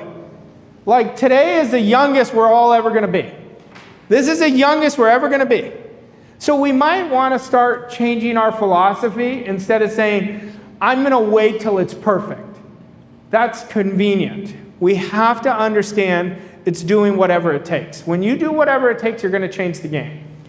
You're going to play life by your rules. I call it the infinite game, where you play life by your rules, not the finite game where you're playing by the masses' rules. You know, and if you're following the masses, you're following the asses. Like, go the other way. Go the exact other way. If the masses are saying don't do this, that means you've got to do this. That means you absolutely have to do it. I promise you. You're going to say, that's one thing that's so simple to me. It's like, somebody tells me something, I'm like, oh, I got this. I got this. And that's what it is. But we've got to understand everything happens on a frequency. I want you all to take an honest look at your present results right now. Okay, they're not here by accident. They are not here by accident.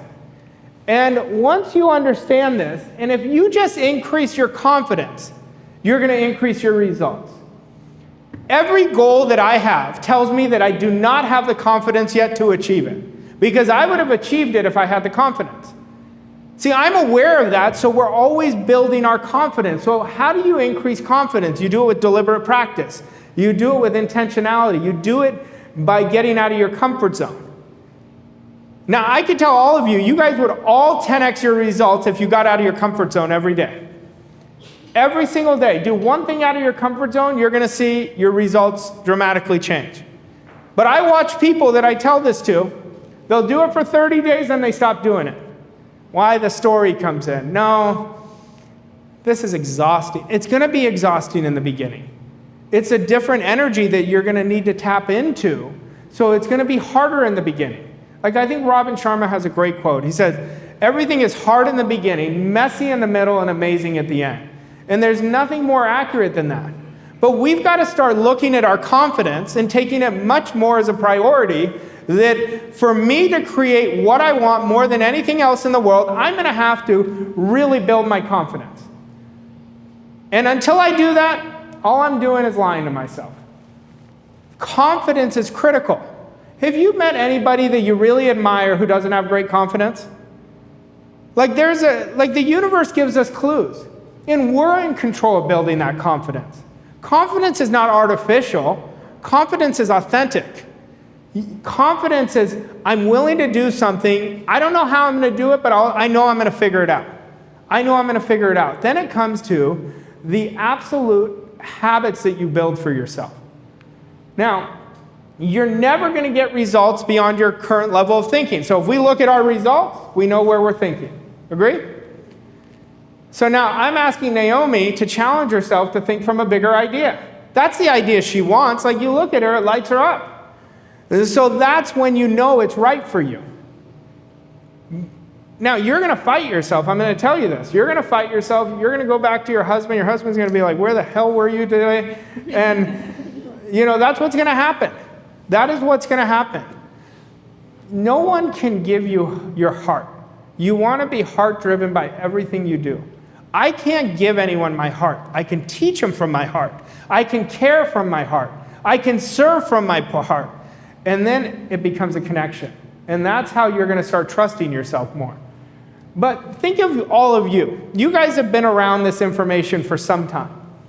But what if I told you it doesn't matter the amount of repetition you do if you don't change the way you think and behave? Like, a lot of you have done a lot of repetition. Would you agree?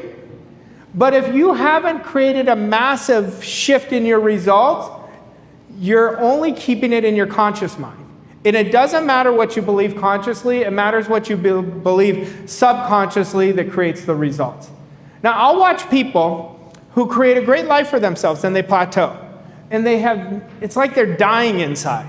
That's why we keep setting bigger and bigger goals. And that's why it's never a good idea to drink your Kool-Aid. It is never a good idea. If you start drinking your Kool-Aid, now you're going to get satisfied. Now you're going to get satisfied. I have a good life. I'm going to compare it to other people. You never compare to anybody. It compares to your personal standard of how do I want to live? How do I really want to live? My kids, they're in the back of the room. They're 11 and 12. And I work on their standard every day. They don't know it sometimes, but I'm asking them questions.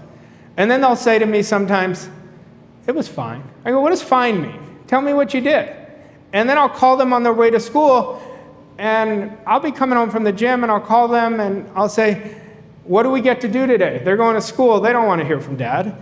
And they say, we get to get better. Why am I doing that? I'm training them. So when they become adults, they're understanding this. Because I'd rather teach it by an example than by telling them to read and study. I want them to be kids. Like, that's my motto, because our kids in your environment, not just kids, adults, they learn from you so much more by your example than your words. Your example is what is going inside somebody else. See, now you got a really good goal, $1 billion goal. Like, you have been stuck on that for years. And I'm glad. I'm very happy that you have not given in. Yeah, that is a great goal. But look at your income. The currency that you currently have is all reflective of your thoughts. So don't you guys think it'd be a great idea to upgrade your thinking? Don't you, like, the two of you, don't do little increase. Like, you have so much more value to offer. You guys are playing it safe. Playing it safe is a dumb idea. Playing it safe is going to create mediocrity, and it's not going to create the fulfillment. So you have to pay the price to stop screwing around with yourself and go after what you really want, not what you think you can achieve. And when you do that, you're going to pick an idea that you will not let go of. I promise you. When it's a worthy idea, that's when your soul just locks in on it. That's when all of a sudden I'm willing to travel the world. Why did I all of a sudden start traveling all over when I didn't have a good financial situation? Because my soul picked up on an idea and I was going to do whatever it took to get it done. Whatever it took. There is no shortcuts to success. You can speed up your success by the rate of how you think and how you act. That's how you're going to speed it up. But this right here is your biggest obstacle every day. Your present results. Every day, you're either winning or losing the battle. But every single person that wakes up every day, present results. Either they neutralize them or they're being controlled by them. And you'll know what's happening. Now, what if I told you the biggest thing outside of present results that is holding you back is you're protecting yourself from who you really want to be? Who you really want to be, that's the story we got to eliminate. Stop protecting yourself from who you really want to be. What does that mean? That means you have to let go of the resistance. What resistance are you holding on to? I'm not good enough. It's not happening fast enough. They're doing it, but I'm not doing it. What is this resistance you're holding on to? What is that? You want to identify what that is every day. See, this is a ritual that I have in my morning routine. I always ask myself, where am I winning? Then I want to know why I'm winning in that area. Now I'm uncovering my wins. The more I uncover my wins, the more wins I'm going to attract to myself. But then I ask myself, what is wise for me to let go of that I'm attached to? Like this morning, I woke up. I'm a big sports fan. The Yankees were up 4-1 when I was going to sleep. I wake up, they give up a grand slam to lose the game. I needed to let go of it, and I have not done it yet. So I'm attached to it. And that was the first thing I thought of this morning, what I need to let go of. But we all have things that we're attached to, and we all have an unconscious expectation of what we think today was going to be like. So we want to get a conscious expectation and demand, I am not letting outside results control me. I'm going to do my most important 20% of activities in my 5 great hours, and I'm operating out of my comfort zone. Now imagine you started the day like that. What do you think would happen? You'd have a much better shot at winning the day. Would you agree? You'd have a much better shot of making your former self inferior to who you are today. See, that's what we've got to get really good at. Now, you're either going to be a watcher or a player in your life. What are you? I want to turn the watchers into players. What are the habits of a watcher? They're spectators sitting in the stands. They're waiting for everyone else. They're watching everybody else. What else? They watch somebody else get the recognition. They say, oh, next time I'm going to get it. Next time I'm going to get it, right? And they never try hard at anything. They do just enough to get by. They're doing just enough to get by. Now, the beautiful part of this, I didn't realize how much these 2 slides have helped people this year. But I've gotten so many messages that you pissed me off enough by showing this slide that I turned into a player. And I take that as a badge of honor. Like, I take it as a compliment. Because I used to be a watcher in my life, so I know what a watcher is. But watchers are never going to win. At the first sign of difficulty, they disregard. They will go after something. It didn't work. They'll say, I'm never doing that again. I'm never going after that again. And once they have a failure, that's it. I'm living comfortably. I'm living comfortably. So They're never playing the game of life actively. Now ask yourself, am I a watcher? I want you to be honest. You don't need to say it to me, but I want you to understand if you're a watcher, you're leaving your potential hidden. Your potential is not going to be able to be unleashed. And they are the biggest excuse makers. So that's watchers. Now ask yourself this. Imagine this was you. And I'm not saying it's not you. You're the only one that knows. But a player, they practice deliberate practice. They practice their craft until they can't get it wrong. That's a player. They are never satisfied. They're constantly upgrading and upgrading and upgrading. And they reap the rewards of their efforts. They're constantly understanding, if I keep putting good out, I'm going to get good back. They understand exponential growth is deceptive. Now, what else is a player? They use their power to make things happen. They're tapping into their higher faculties, and they're using this other reservoir inside of them to bring it out of them. And they reach within to the powers that they didn't even know they had. There's this other gear that they can get into. So the players are always going to be the ones that take risks and get rewards. Now, I will tell you all this. This is a truth. You're never going to win with destructive habits, and you're never going to win if you don't take risks. The person who doesn't take risks are taking the biggest risk of them all. Like Naomi, if you do take that risk, you're going to win big. I'm going to tell you, if you stick with it, if you build a foundation with your processes and mindset, you're going to win. But we have to understand want so well. What did I tell you before? Want creates abundance. Want creates our standard. There are no standards if we don't want something. There's no reason to stretch if we don't want something. But do you know what you really want more than anything else in the world? That's the thing that you install inside of you. But that means you're going to have to do some work. That means you're going to have to do auto-suggestion. That means you're going to have to do deliberate imagination. That means you're going to have to mentally rehearse a couple times a day. That's how you're going to install that new belief. But remember, never justify your wants. This is what I want because I want it. Your why is what I want you to focus on. Jim Rohn said it the best. The one who has the greatest why is the greatest winner. Your why will always show the how. When the why is big enough, the how will show itself. If the why is not big enough, guess what's not going to happen? You're not going to know what to do. And then you quit. That's why people quit, because they don't have a big enough reason to do something. What is your why?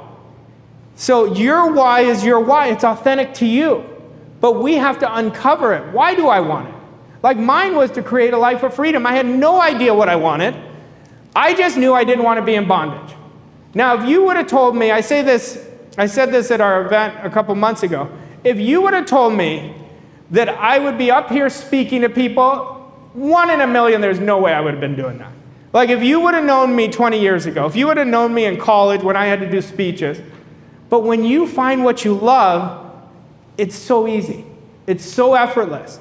The key is finding what we love. So when you find what you love, dedicate your whole life to doing that. And when you dedicate your life, you are willing to do the repetition over and over again. You're willing to get knocked to the ground and get up. But the problem is most people don't know what they love, but they won't even investigate to find out what they love, and they live the next 30 years, 40 years in misery. It is a huge error. Don't let that be you. Decide that you are going to choose how you're going to live.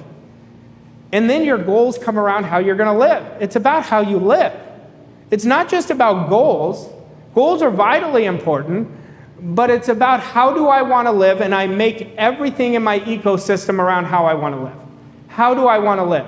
But in order for us to install the want, we have to radically accept that idea, but we don't accept it based on last year's results, what people are comfortable with. You just accept the idea. This is what I'm doing.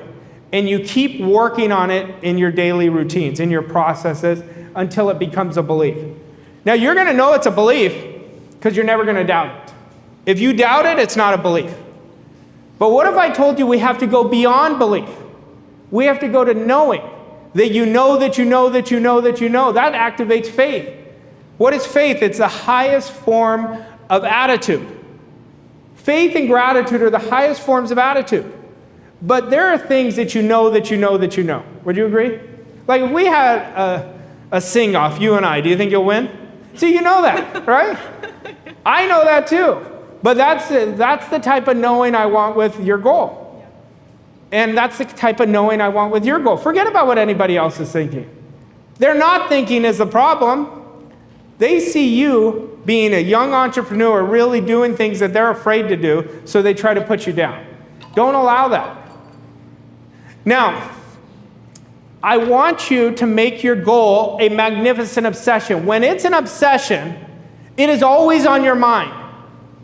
And if it's not always on your mind, it's not an obsession. So we've got to make it a magnificent obsession. So we turn the want, we discipline the want, we say, this is what I'm doing no matter what. And once we do that, now we've radically accepted the idea, and then we keep installing it every day. That's all we think about, every day. And when it'll be harder for you not to think about it than think about it, that's how you know it's a magnificent obsession. That's how you're going to know. But then, you know what else you just did? You just turned your goal into a love story. It's always on your mind. When you're in love with something, it's always on your mind. So if the goal is not always on your mind, just say, okay, I haven't put enough deliberate attention on building it into a belief yet, because I'm still separate from it. I'm still wondering if it'll happen, or I'm crazy. Like, am I crazy right now? Is this really going to work? So until we turn it into a love story, it's not installed in us. But when it's a love story, it's always in us. Now, here we go again. Everything is on a frequency. Your goal is on a frequency. Our job to get on that frequency is to think, feel, and act like that person. When it's a love story, it's easy to go on that frequency. You know, Trevor, what do you love? What do I love? Yeah, just give me something you love. My family. Okay, your family. What are their names? Bridget, Taylor. Okay, if I say Bridget and Taylor, what are you thinking? What am I thinking? Yeah. Yeah, right away. Right away, because you've already accepted that idea. You know it. You don't have to force yourself, but that's what I want you to do with your goal. Now, if I said, look at your goal, do you have that same connection? No. Okay? No, but it's pretty strong, the connection to my goal. That's not what I asked you. I said, do you have that same connection? No. Well, you know if you could do it in one area, you could do it in any area. True. Okay, I'm glad it's strong. But I want to get it to the things that we value the most. What we're valuing the most, it's easy to put high priority on, right? But then why don't we put high priority on our morning routine? Our morning routine is what builds our self-esteem, builds our discipline, and builds our dreams, and builds our worthiness. Why wouldn't we do that every day? You know, it makes no sense that it makes you feel better and then people do it twice a week, right? So have you missed your morning routine this week? Yes. Okay, there's a good example, right? Then I said, all you have to do is believe something on a deep subconscious level and it's a done deal. Then I said, because you've worked with me, are you doing your every 3 hours of auto-suggestion? That's it. Okay? So if we start looking at this and we say, okay, I'm going to start putting more priority into my processes because that's how I create living my life by design, right? And that's what you want to do. See, we have to start understanding that is a frequency, so every time we're not doing a thing, guess where we're giving ourselves an out? We're negotiating with ourselves. Yeah, good question. I only set one, and I set my goals every 90 days. But I will set a big goal that most likely it's not going to happen in 90 days, but I always work with limitless possibilities that I just change the date. But I only set one, which is the most important one at that moment in my life that I want to work on. So I wouldn't set 5 different goals. I used to, and I never achieved any goals. When I started setting the most important one, that's when everything changed for me. So I've always encouraged 1, at the most 2. At the very most 2. Like I think setting a health goal is a good goal with a financial goal, if that's what you had, because the health goal is building your self-image. So I think they work very well together. You know, but I wouldn't set more than 2. Like I have a lot of mini goals that I will achieve to get to my big goal, but I have a want list that I just put away. Anytime I have a want come up, I write it down, put it in a drawer, because it's creative. Okay? I actually learned that from Jim Rohn's mentor, Earl Schoaf. He said, write down a wants list and then put it in a drawer. So I said, let me test this out. Then all of a sudden, I started achieving all these little things. But I wanted my mind focused on the most important thing, and that's what I recommend you do. Because if you have a big goal, it's going to demand a lot of energy in the beginning. It's going to demand, to build a new habit, it's going to demand energy and focus. If you are doing 4 different goals at the same time, you're going to focus on the trivial many, not the important few. So I recommend you focus on the one that you want the most. Thank you. Sure. Yeah. So what sabotages your guys' wants? What do you think is the greatest sabotager? Present results. Coming from a place of neediness. I need this, I need this, I need this. And focusing all your energy on the past. That's where it's going to come from. So we've got to train ourselves to focus on what we want, not what we don't want. We've got to train ourselves to lock in on this. Now, I want to give you guys this a little different way. If you want to create wealth, there's 2 things you need to know. You need to know where you are and where you're going, okay? And what I want to, this is all you have to do. Study people, if you want to create wealth, who are wealthy and do exactly what they do. And then guess what? Study poor people, do exactly the opposite of what they do. That's how you're going to know. So I can't have poor habits if I want to create wealth. But I want to know the different habits that poor people have and the different habits that wealthy people have. See, all you have to do is fill in that gap from where you are to where you want to go, and that's how you're going to create wealth, but you're going to have the paradigm get in your way.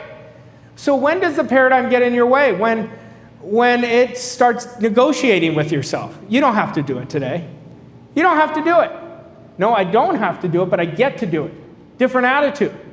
I get to do it because I know whatever I do today is creating my future results. See, we have to get in line with our thinking if we're going to create those results. But that's what you want to understand. My mentor used to tell me this. He goes, it was so crazy to me. He said, it's so simple. Just focus on where you're going.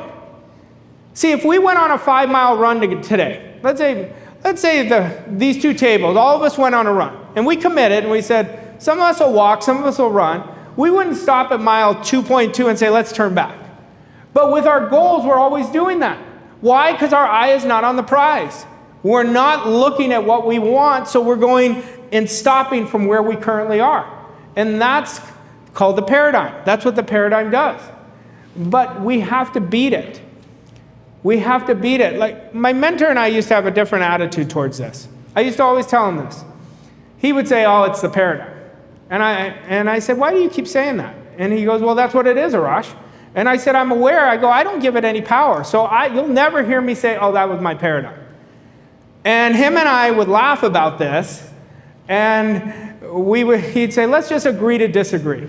And we would joke about it because I never wanted to give the paradigm more attention. I'm aware what it is, but I didn't want to speak it into existence for me because I didn't want to give it more attention. But the paradigm is either creating great results for you or it's creating some of your biggest sabotagers, one way or the other. So we have to stop seeing ourselves where we are, and our mind has to be on where we're going. If all of our attention is where we're going, guess what? You're going to get the next step, the next inspired idea, the next person that's going to be attracted to you. And that's how you're going to get the results. But in order to do this, you have to build an enormous picture of yourself. You can't have a small picture and create big results.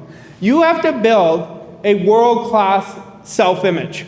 You have to put time and rewrite your story like the story you want to do, like the story you want to live with, like the actions you would take without even thinking twice about it.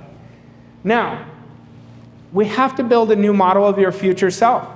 We've got to make the old model obsolete. So how do we build a new model of our future self? You write a letter and alternate every day. You write a letter to your future self, congratulating it for working with you as a silent partner on what you achieved. Then the next day, for 30 days do this, you're going to build a connection with it.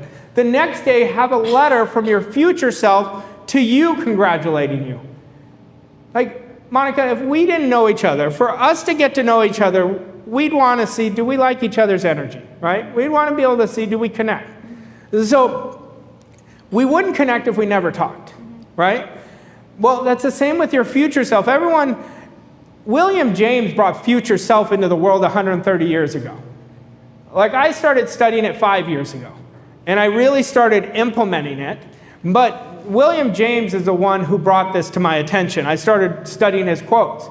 And if you start making the connection with your future self, then you're going to know, would my future self do this? There is no decision I make that I don't ask, what would my future self do? There is no action I take if I'm unsure of the action without asking myself that question. But we're not going to know our future self if we don't make a connection to it.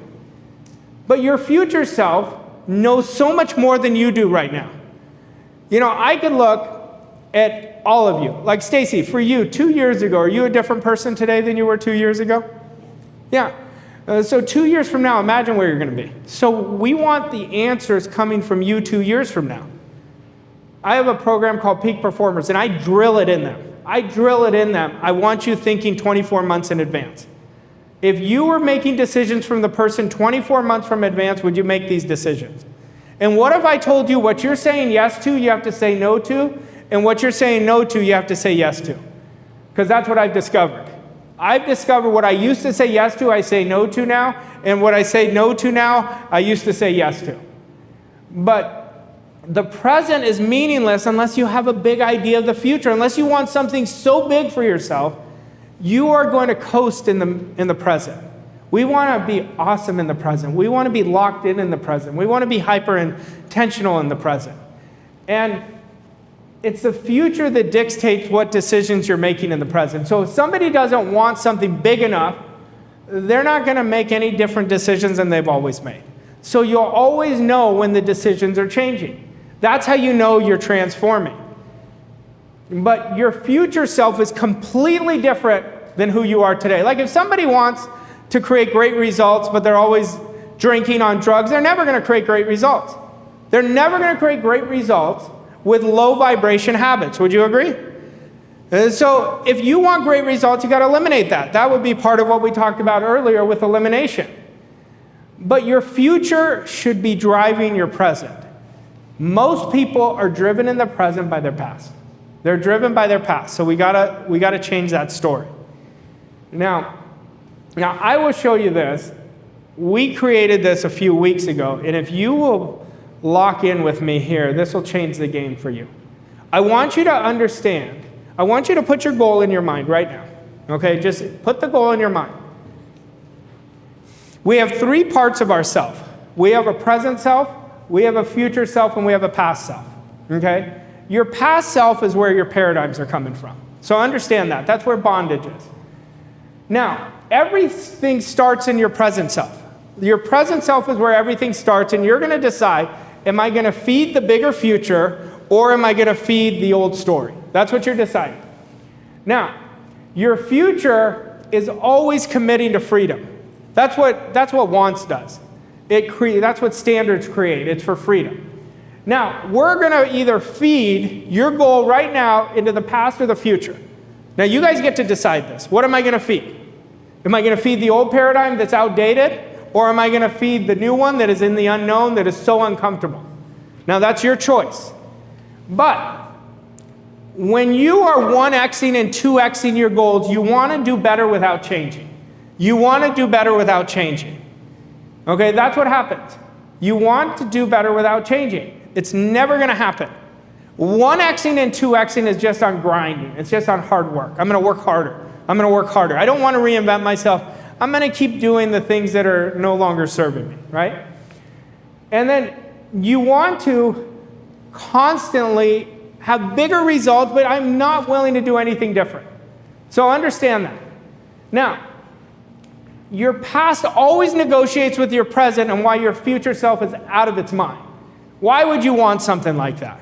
Do you know how much extra work it's going to be? It will start negotiating with yourself of why not to do that. Like you're doing fine. It's constantly going to negotiate with yourself. But it doesn't cause any fuel. So if you guys are in this room and don't have any fuel or sitting there, I don't know what I want, we got to discover what you want. And we got to create a big want for you and forget about how long it takes because you're going to spend the time anyway. Your vision is what drives you. Forget about how much time it's going to take because guess what? If you don't start thinking, you're going to regret it. But I don't want your past self to be driving your present self. That's a very dangerous game you're playing. And if there's no fire, there's no pivoting forward. And if there's no pivoting forward, there's no transformation. But you'll know, like, I don't have a lot of juice. That means, okay, I got to eliminate right away. I got to eliminate. I have to reevaluate. That's all it means. Now, when you're choosing your future as the lead dog, I want your future to be the lead dog 24 months from now. And I want your future will come into the present and say, this is what we should do. You need to be in a room like this. This is how I want you to start acting. And when you do that, you're going after a big goal. When we are tapping into the future, there's a reason we tap into the future because we want it so badly. And when we want something so badly, our mission becomes our obsession. What did we say? You become unstoppable. But you start at the future, you tap into the present, and look at your future as the lead dog. That's my silent partner that I'm going to tap into. And when you do that, you're going to have a lot of juice. When you have a lot of juice, you have a lot of energy, you're never going to operate with a negative mental attitude. And you will free yourself from the past because once you're tapping into the future, the past just goes away. It goes away. See, we have to understand this. When you understand this, some of you drove a long time. Where's Melissa Weber? I have not seen her. Melissa, how long was your drive? 5.5. Congratulations. You know, some of you flew from all different parts, and I want to honor you. You see, because you had to go into a bigger future for you to decide to do that. That's what you had to do. You know, when you do this, that's how you're going to change the game for yourself. But the future decides what part of the past gets to come along. I don't want to leave all your past alone. I don't want to kill off your past. Let's use your past as a university, but let's look at what skills do I want to bring from my past that are really good skills. There's some really good skills to bring. And then we look at what attitudes that I learned that I've really improved upon that I want to bring. So I don't want you to kill off your past. There's parts of your past that are super healthy for you to keep bringing on. And then we look on what lessons. Our lessons turn into our biggest blessings if we learn them. But remember, if you didn't learn the lesson, if you keep doing the same thing, your brain is not going to let it go. You're going to keep being attached to it, and you're going to keep creating it over and over again. And then we look at what achievements. I want you to bring your achievements with you. That'll tell you, listen, I've done this. That means I could do this. Right? That's going to change the game. So the unfortunate part of most people don't understand this. But to understand it, we have to live it. To live it, you have to practice what I teach. It's called the power of 5. That every decision you make is from your goal. Every attitude is from your goal. Every standard is from your goal. Every identity-based behavior is from your goal. And every discipline is from that goal. See, it's very easy not to drift if you create the right processes. It's very easy to 10x your life if you have the right processes. But it's very easy not to do as well. It's easier to fail than it is to succeed. There's no question. Why? Because everything is a distraction. You'll know when you're really distracted because you start negotiating. I'm going to go to the gym. No, I'm going to wait an hour. I'm going to wait. See, I have a rule that I've helped my clients with recently. I said, anytime you resist, that means you got to do it right away. Any resistance you feel, you got to do it right away.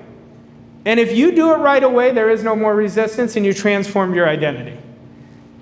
See, we have to really look into this, but we have to understand, in order for you to live the way you want to live, to have what you want to have, you have to overcome the old you. And there's going to be a lot of discomfort if you're really going after something worthy of you. A lot of discomfort. So this is where we embrace the discomfort and we do it anyway. When you do it anyway, you're going to change your life. I was thinking about, is your name Anita? Anita, I was thinking about you with adversity. And I was like, you accepted that adversity as part of your story instead of course correcting it. So now we say, okay, I'm going to use this as a lesson, and I'm going to allow this to fuel me that I'm going to change my story. So I think for you, what would be really good is set a really strong 30-day goal. Let's get you on fire for 30 days because you're dealing with adversity, because it's overcome you for the last few months. And that will help you the most. That'll help you beat the plateau. But remember, everything you do is an investment in your future self. So if you give yourself an out, investment. You're investing, you're feeding that. So you're feeding one part of you. You're either feeding the future you want or the future you're satisfied.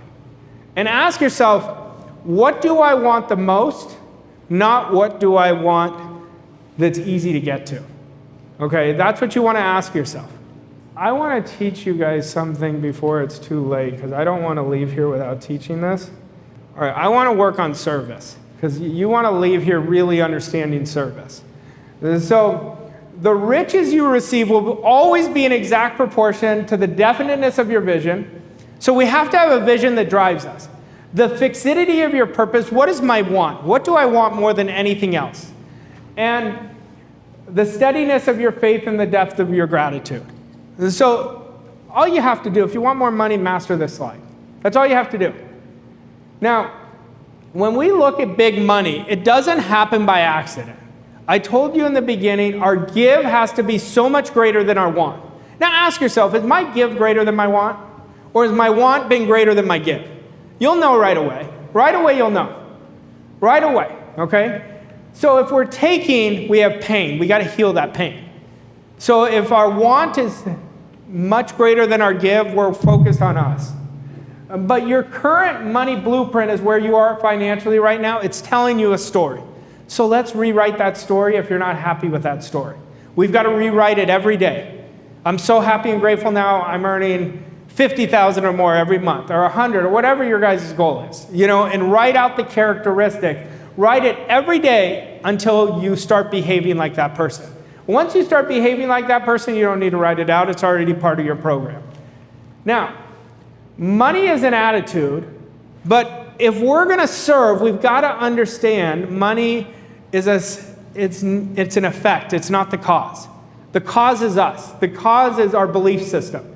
But we have to heal our relationship with money if you want a lot of money. Like, what is your relationship with money? Do I circulate it? Do I make decisions right away? Anybody who doesn't make decisions right away, they have a bad relationship with money. I'll tell you that right now. I'll tell you that right now. They could resist it all they want. They're going to keep bringing lack to them. They're going to keep bringing lack. And they don't have to believe me, but they'll see it for themselves. And you have to understand, do I feel that I deserve it? Now, this is a good question. Do I feel that I deserve a lot of money? Now, I know all of you deserve a lot of money. But it doesn't matter what I know. It matters what you know. And then if I believe that, then why do I have so little? Isn't that interesting? Why would I have so little if I really felt that I deserved it? So I'm going to work on my worthiness. I'm going to start working on my habits. I'm going to start getting in proximity with people who are really making it happen. That's how I know I'm going to deserve it. I'm going to find people in my area of business that I'm going to start picking their brains. I'm not going to be shy. I'm not going to be a watcher. Watch your worthiness go up. Watch your deservingness go up. And then you ask yourself, are my actions and behavior congruent with the state of abundance that I desire? Are my actions and behaviors, or am I making stories? Am I making excuses? That's what we want to ask ourselves. Am I doing that?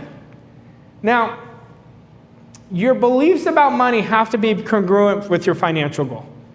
If it's not congruent, it's out on a different frequency, you're not going to attract it to you. So our job is to build our beliefs and behaviors to make it congruent around money. Don't make money a cause when it's an effect. That's what most people are doing. The cause is you, the cause is your service, the cause is your belief system, the cause are your choices. But most people will say to me, I always ask the question, what's holding you back? They say, my money. I said, it's never holding you back. It's never the money. It's always you. It's always me. It's never anything else. And once we understand that, now we're taking extreme ownership. Now we're going to change the game. But we've got to understand how this works. Now, you have 3 parts of your mind. You have your conscious, your subconscious, and your body. Now, think of your goal right now. And you have a choice. You could feed the positive side or the negative side. So, Mario was telling us he was feeding the negative side, and he wasn't aware of it, right? That's very common. He didn't wake up and say, listen, Arash, I want to sabotage the hell out of myself today, right? You didn't wake up saying that. But we want to catch it because we have the ability to accept and reject ideas. We want to accept every idea from our financial goal. And we reject anything that is not in harmony with that financial goal. Now, what happens? You have a money goal, and you say, I've been doing the work. I don't know why I'm not creating the results. I have been doing everything that I can. I've been doing the action steps, but why am I not creating the results? And this is the reason right here. You're sending out a double binding message. It's a counter intention. You have an intention, but you are operating the exact opposite the rest of your day. You may be stating your goal, but the rest of the day you're coming from lack and limitation. So what do you think you're going to keep getting? And it's very common. This is the number one reason why people are not achieving what they want to achieve. But this is, why do you think it's happening? Right here, they have a poverty consciousness that is dominating their conscious mind. Well, whatever's dominating our conscious mind is going to dominate our subconscious mind. They accepted a negative idea, and instead of operating with abundance, they activate worry, doubt, and fear because, why? Ignorance, not knowing. So they accept the outside results and say, this is why my results are not getting better. So guess what happens? The imagination picks it up and says, all right, I'm going to give it to the subconscious. Worry, doubt, and fear goes in your subconscious mind, and what do you keep creating? More of the same. Like, how many of you have been stuck around the same income? Okay? See, this is all double binding messages. That's why. Okay? That's the only reason. Now, I will show you what to do to break this plateau. Okay? This is, what you're doing is infecting yourself right now with what you don't want. And you're probably wondering, does this work? Does this work? Right? Ever wonder that? I know I used to. For 3 years, I wondered if this worked. Well, I realized it works, but I wasn't working the ideas. I was separate from it. And so what happens is, an aware person says, okay, I am breaking this. I want you guys on a monthly basis to break your plateau by the end of the year. Now, how do you do that?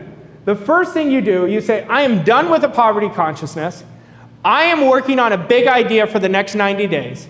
And I'm going to be so locked in with my discipline.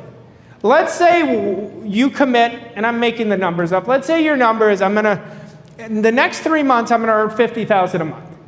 And how would I do that? First of all, every day you wake up, you're going to be super locked into your morning routine. You're going to be so locked in with auto-suggesting your goal, and you're going to be so locked in with doing 20 minutes of mental rehearsal. So you say, I'm so happy and grateful now that I'm earning $50,000 or more every month, and I love it. Now, as soon as you say that, you let it go, and I want you focused on what your top 3 non-negotiable activities are going to be that are not going to be busy work. And you start doing that every day. We're going to have 197.5 wins by the end of the quarter. And when you do that, what's going to happen is you're going to get rid of this poverty consciousness, and now you start tapping in to a new identity. But now you're thinking from your goal. You're not stopping, you're not negotiating with yourself. But the more you act, the more you're going to change the conditioning. It's not just auto-suggesting. You have to follow it up by thinking, feeling, and acting like that person earning $50,000 or more every month. And then what's going to happen is your mind's going to start thinking, how can I do it? Every night you'll be getting these ideas. You'll wake up in the morning and say, I'm going to call Naomi. I'm going to have Naomi coach me. She's going to coach the hell out of me, right? And then we're going to start getting ideas of how to do this.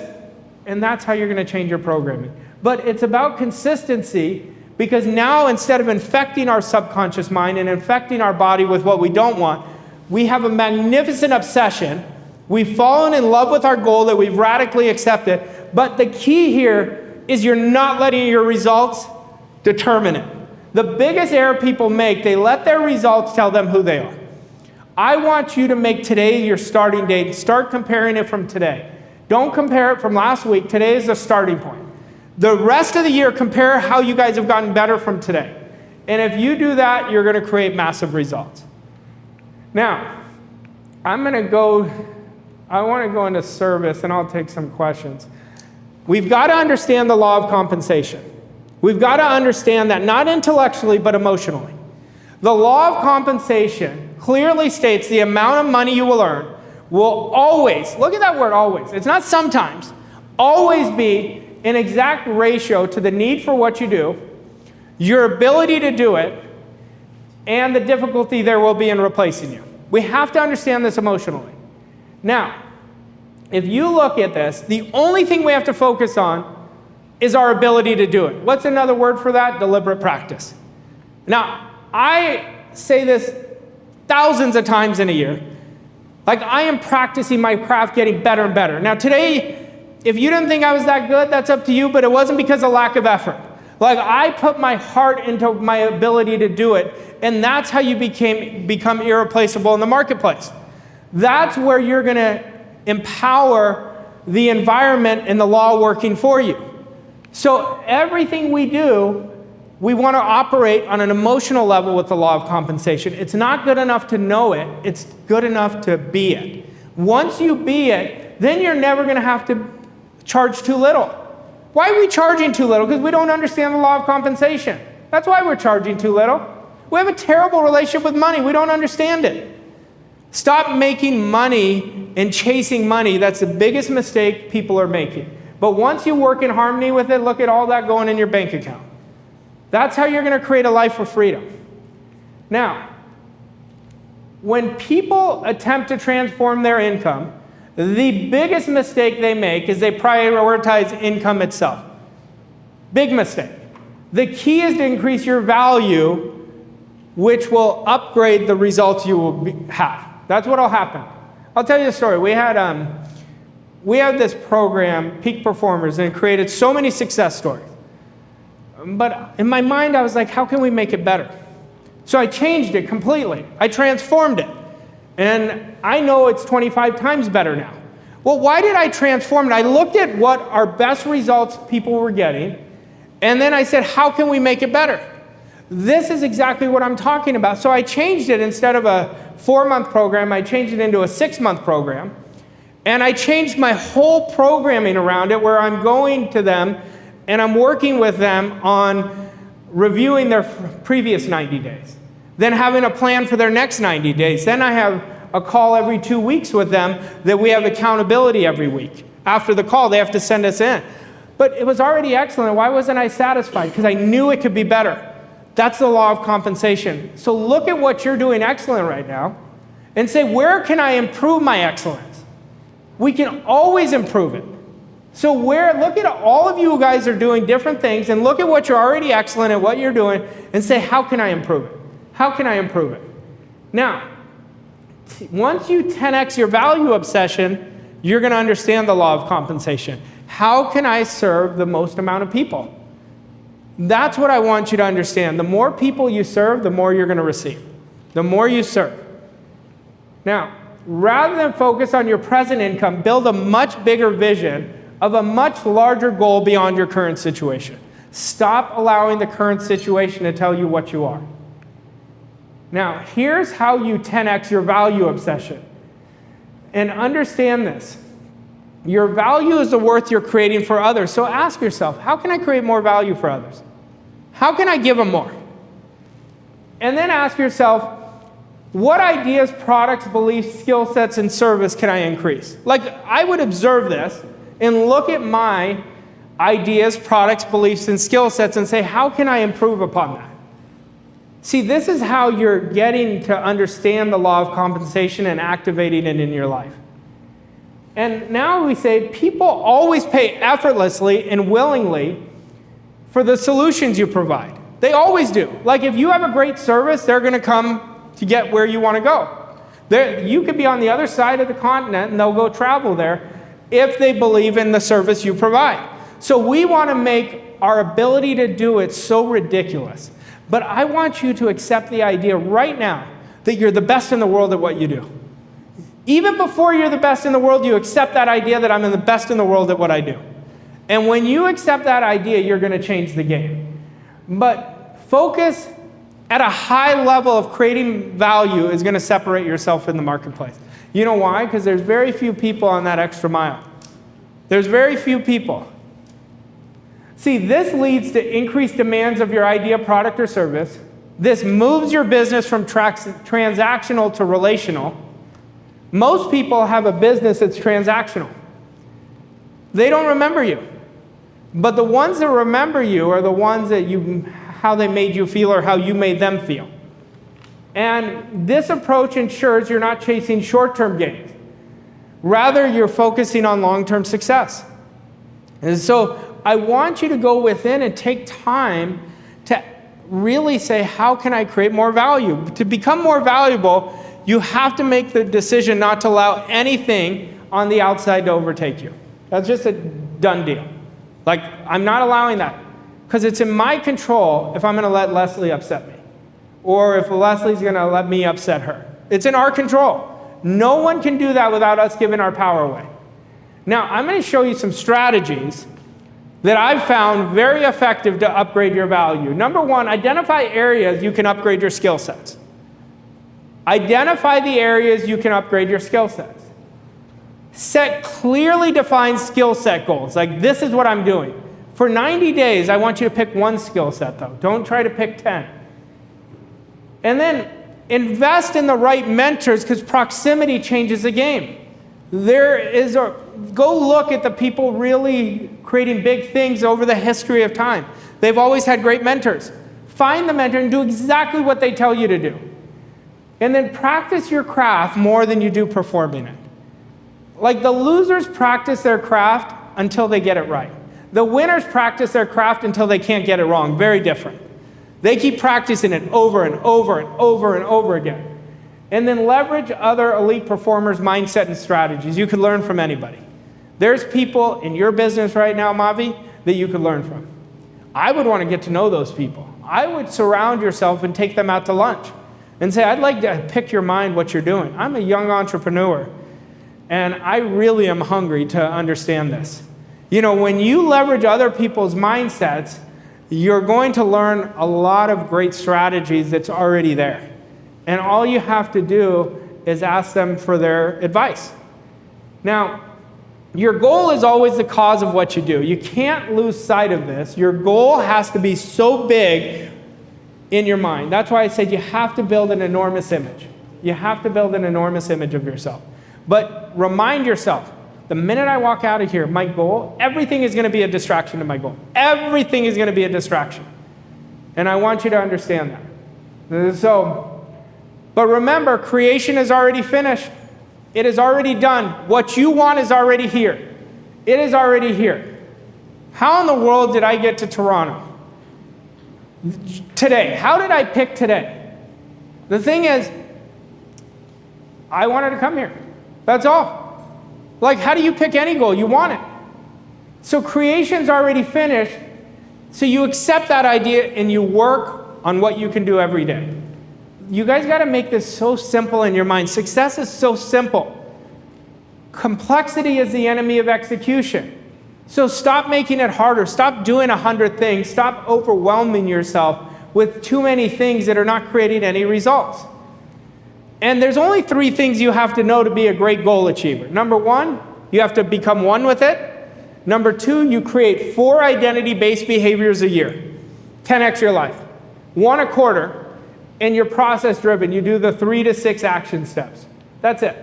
3 to 6 action steps. You do that, you're going to win. That's all you have to do. But you got to have action. Without action, it's delusional. And you want to have inspired action with swagger. That means you're coming from your future self. Inspired means you're in spirit. So you let go. You're not letting your ego take over, you're not letting your past take over, and you are taking one action after the next. What if I told you there's not enough actions you could take today? Like, I try to take as many actions as I can. Action is the most important thing we do every day. You're not going to create results without action. But action is the fundamental key to all of success. That's it. You can't unleash yourself without action. Now, how many of you think you guys take good action steps every day? Okay, 1, 2, 3. You guys are not raising your hands. I mean, this is a raise of a hand. Okay, so I can't say you don't, but your results will tell us. Your results will tell us if that's accurate. So you want to let the results and tell you a story, because then you could change what you're doing. But I want you to get really good at interrogating your actions and activating your cognitive map. Most of us don't even interrogate the actions we take. Like, if we start interrogating our actions, we'll be like, oh, I took action, but I didn't have an expectation. So that wasn't a great action. Or I took action with a standard, with swagger. That's a good action, right? That would be a much different action. So we want to get in the habit of interrogating our actions so we know what the truth is. But develop the ability to take action, and I will guarantee you, your results are going to change. I will guarantee you, but the time to act is always right now. It's not an hour from now. It's not 10 minutes from now. The time to act is always right now. It is right now. We have an event coming in Arizona, November 18th and 19th. It's called Transform. Anyway, I was telling this story last week. A great client of mine, she texted me. She goes, Arash, I'm going to be there. I'm going to buy your VIP. And I said, well, when are you doing it? She goes, the end of the week. I said, have I not taught you anything? And she said, oh my God. And I said, that's the paradigm. I don't care when she buys it. It doesn't matter to me, but it's going to matter to her. It will matter to her because that is her standard. I'm going to procrastinate. I'm going to procrastinate. We don't want to allow procrastination to get in. See, what are you doing? You're negotiating with yourself. So now you're coming from your past, and you want freedom, but you're coming from bondage. You see how it happens? See, we've got to understand the time to act is when the idea is burning hot inside of you and the motion is strong. Do it now as a brain tattoo will change your life, and when you make action into a disciplined activity, see you later. Like, you're going to keep creating upgraded results constantly, and you're going to change the game. But the best part of it is once you do it, it becomes your standard and you mix it. So action, want, and do the work that I've given you. If I gave you stuff to evaluate on value, that's how you're going to change the game. No, I'm telling you right now, you're not accepting it. Change your attitude. So you're coming from your ego. So your ego is saying, let me make it easier for myself instead of changing your attitude about the process. Like, I'm giving you the answer, honestly, but you're making it harder because you like to make things harder for yourself. So when you change that attitude that everything is simple, then it becomes lighter. When it's not lighter, it's your energy. So we've got to change our relationship with it so it's going to be lighter. Okay, so you just keep repeating? No, you have to literally change your relationship. So you have to use your perception to bulletproof it in your favor. Your perception is how you change your attitude. So you bulletproof it in your favor, and so instead of assigning a level of difficulty to it, assign a level of ease to it. See, a lot of people are assigning a level of difficulty before they start. We want to assign a level of ease and simplicity. That's why people don't do big things, because they say, I want to do this, it's going to be hard. I don't think it's going to be hard or easy, it's just going to be what it is. But our relationship to it is going to make it hard or easy. So then you may say, okay, when I say, how do I make it lighter? Number one, I'm going to change my relationship to it. Then I'm going to upgrade my discipline. That's really what the two things that you're saying. So we change that, then it becomes lighter. See, I have clients who made it really hard in the beginning. And now they say, I can't imagine not doing the processes. Yeah, that's what I want. Yeah. Like, I have a client who came to my Elevate event last week, Kevin. He said, Arash, I don't know what I'd do without your processes. And for him, he goes, it'd be harder for me not to do than to do. But he's changed so much in 6 months because he did them every day. There's a lot of people who I work with that do them very inconsistent. And I always know because their attitude shows me. Like, you'll always know. So we got to understand, to get great results, we have to increase our level of coachability. You have to surrender to my processes if they're going to work. You can't do them 50% of the time. But a lot of people are not coachable. They're coachable to their comfort zone. And it's not because they're trying to intentionally become uncoachable, but they're not even aware. But when you become aware that I'm going to surrender and I'm going to make it into a game, that's when it's going to change. I've always said it. You could speed up the laws in the universe by speeding up your thinking and actions. There's no question. Why do you think so many people will get really quick results and others won't? It's like what Waddle says in The Science of Getting Rich. Two people can work in the same vocation. One person's really making it happen, the other person isn't. It's about doing things in a certain way. So you could speed up the process by doing things in a certain way. What is that certain way? Detached. You always want to be detached because that activates your automatic mind and you're not using your mechanical mind. Why are things slowed down? Because people are using their mechanical mind. That's their conscious mind. So they keep gathering and trying to will it. So they shut off 96 to 98% of their power.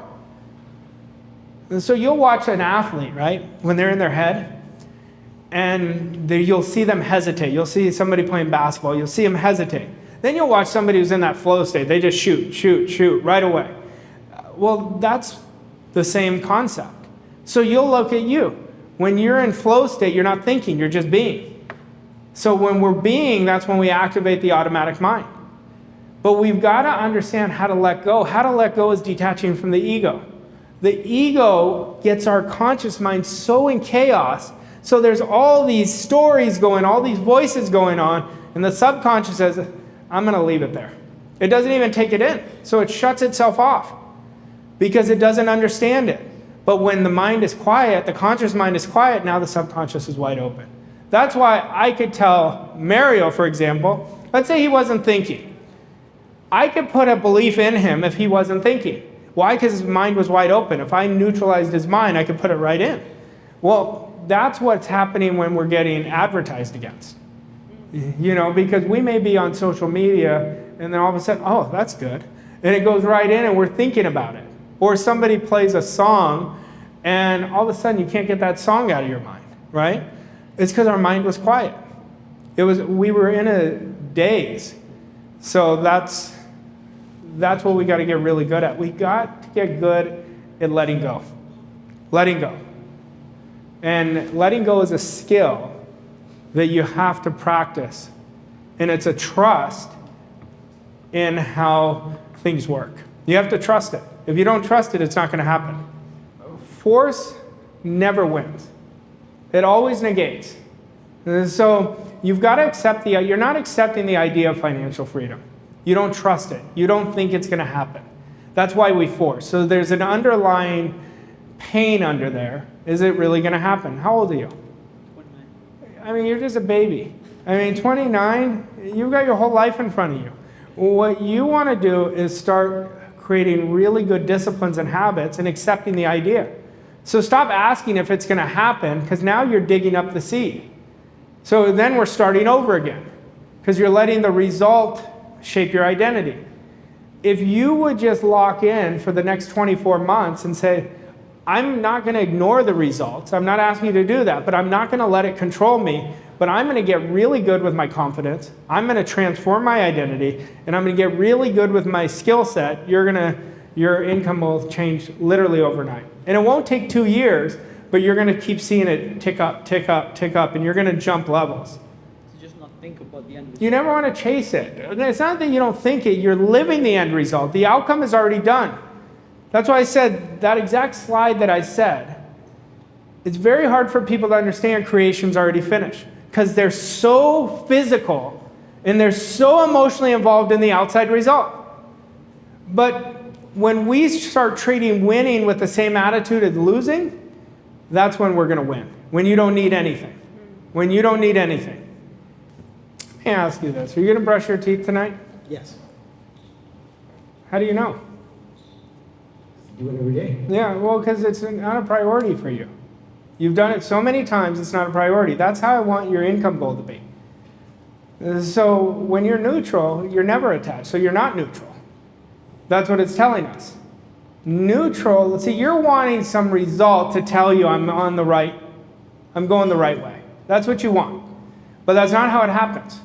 Now, you'll get synchronicities that show you you're going in the right way. But the biggest sign that you're thinking, feeling, and acting is going to be by the type of actions you take, the type of thinking you have. So when you start mastering not allowing lacking limitation, you won't allow that in. And so when we're neutral, it's a very hard concept. I'm not saying it's easy. It was hard for me. It's a very hard concept. Because we want something, you have to have a want so badly, but you still got to be detached, right? So it sounds like a contradiction, but it's not. Your job is to want it so badly that it gives you the inspiration to do whatever it takes in order of building yourself up to be able to achieve that. That's what it is. But so what's your goal? It's a monetary one. Okay, what is it? 180,000 a week. 180,000 a week. Okay, so then you look at what are the qualities of somebody who earns 180,000 a week? What industry are you in? I own a mortgage business. Mortgage business. So an easy way to do it is just get a calculator out and say how many loans would I have to have? And then I wouldn't install the 180, I would install that amount of sales. Then I would look at how many people are in your company. Right now, 15. Okay, then I would look at how can I train those 15 people and find out about their goals. That's what I would do. I would look at, let's say this table was your company. I would want to go to each person and find out what they want. And my job as a leader is to help them get what they want. And then I'd say, well, let's look at my training. How am I training them? I'd want to upgrade my training so I make it so accessible for them to achieve it.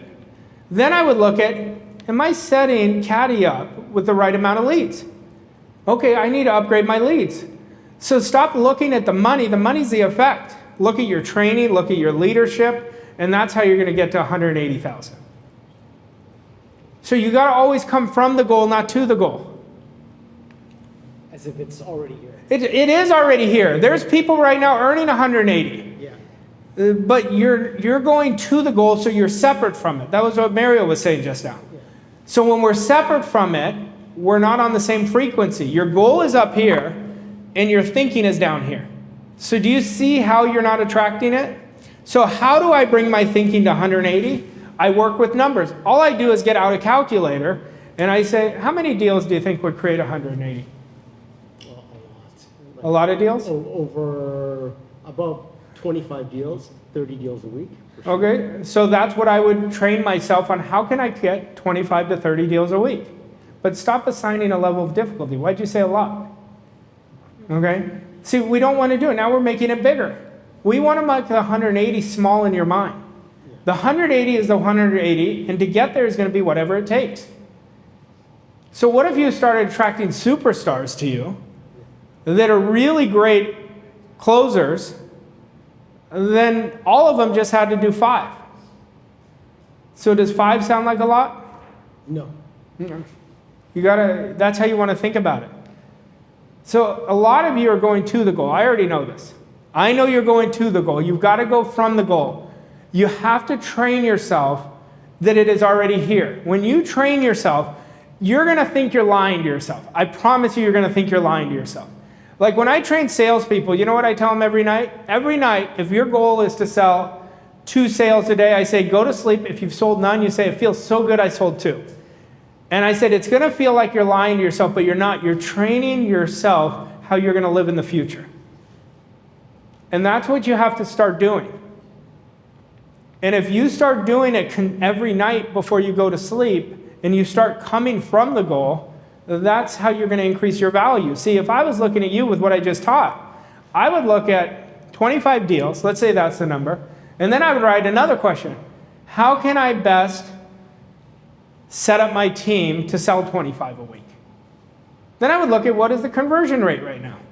So that would tell me how many leads I would need to get. Now I'm getting the right metrics that are allowing myself to achieve that goal. Your mindset is not congruent with that. Just listen to what's coming out of your mind, out of your mouth.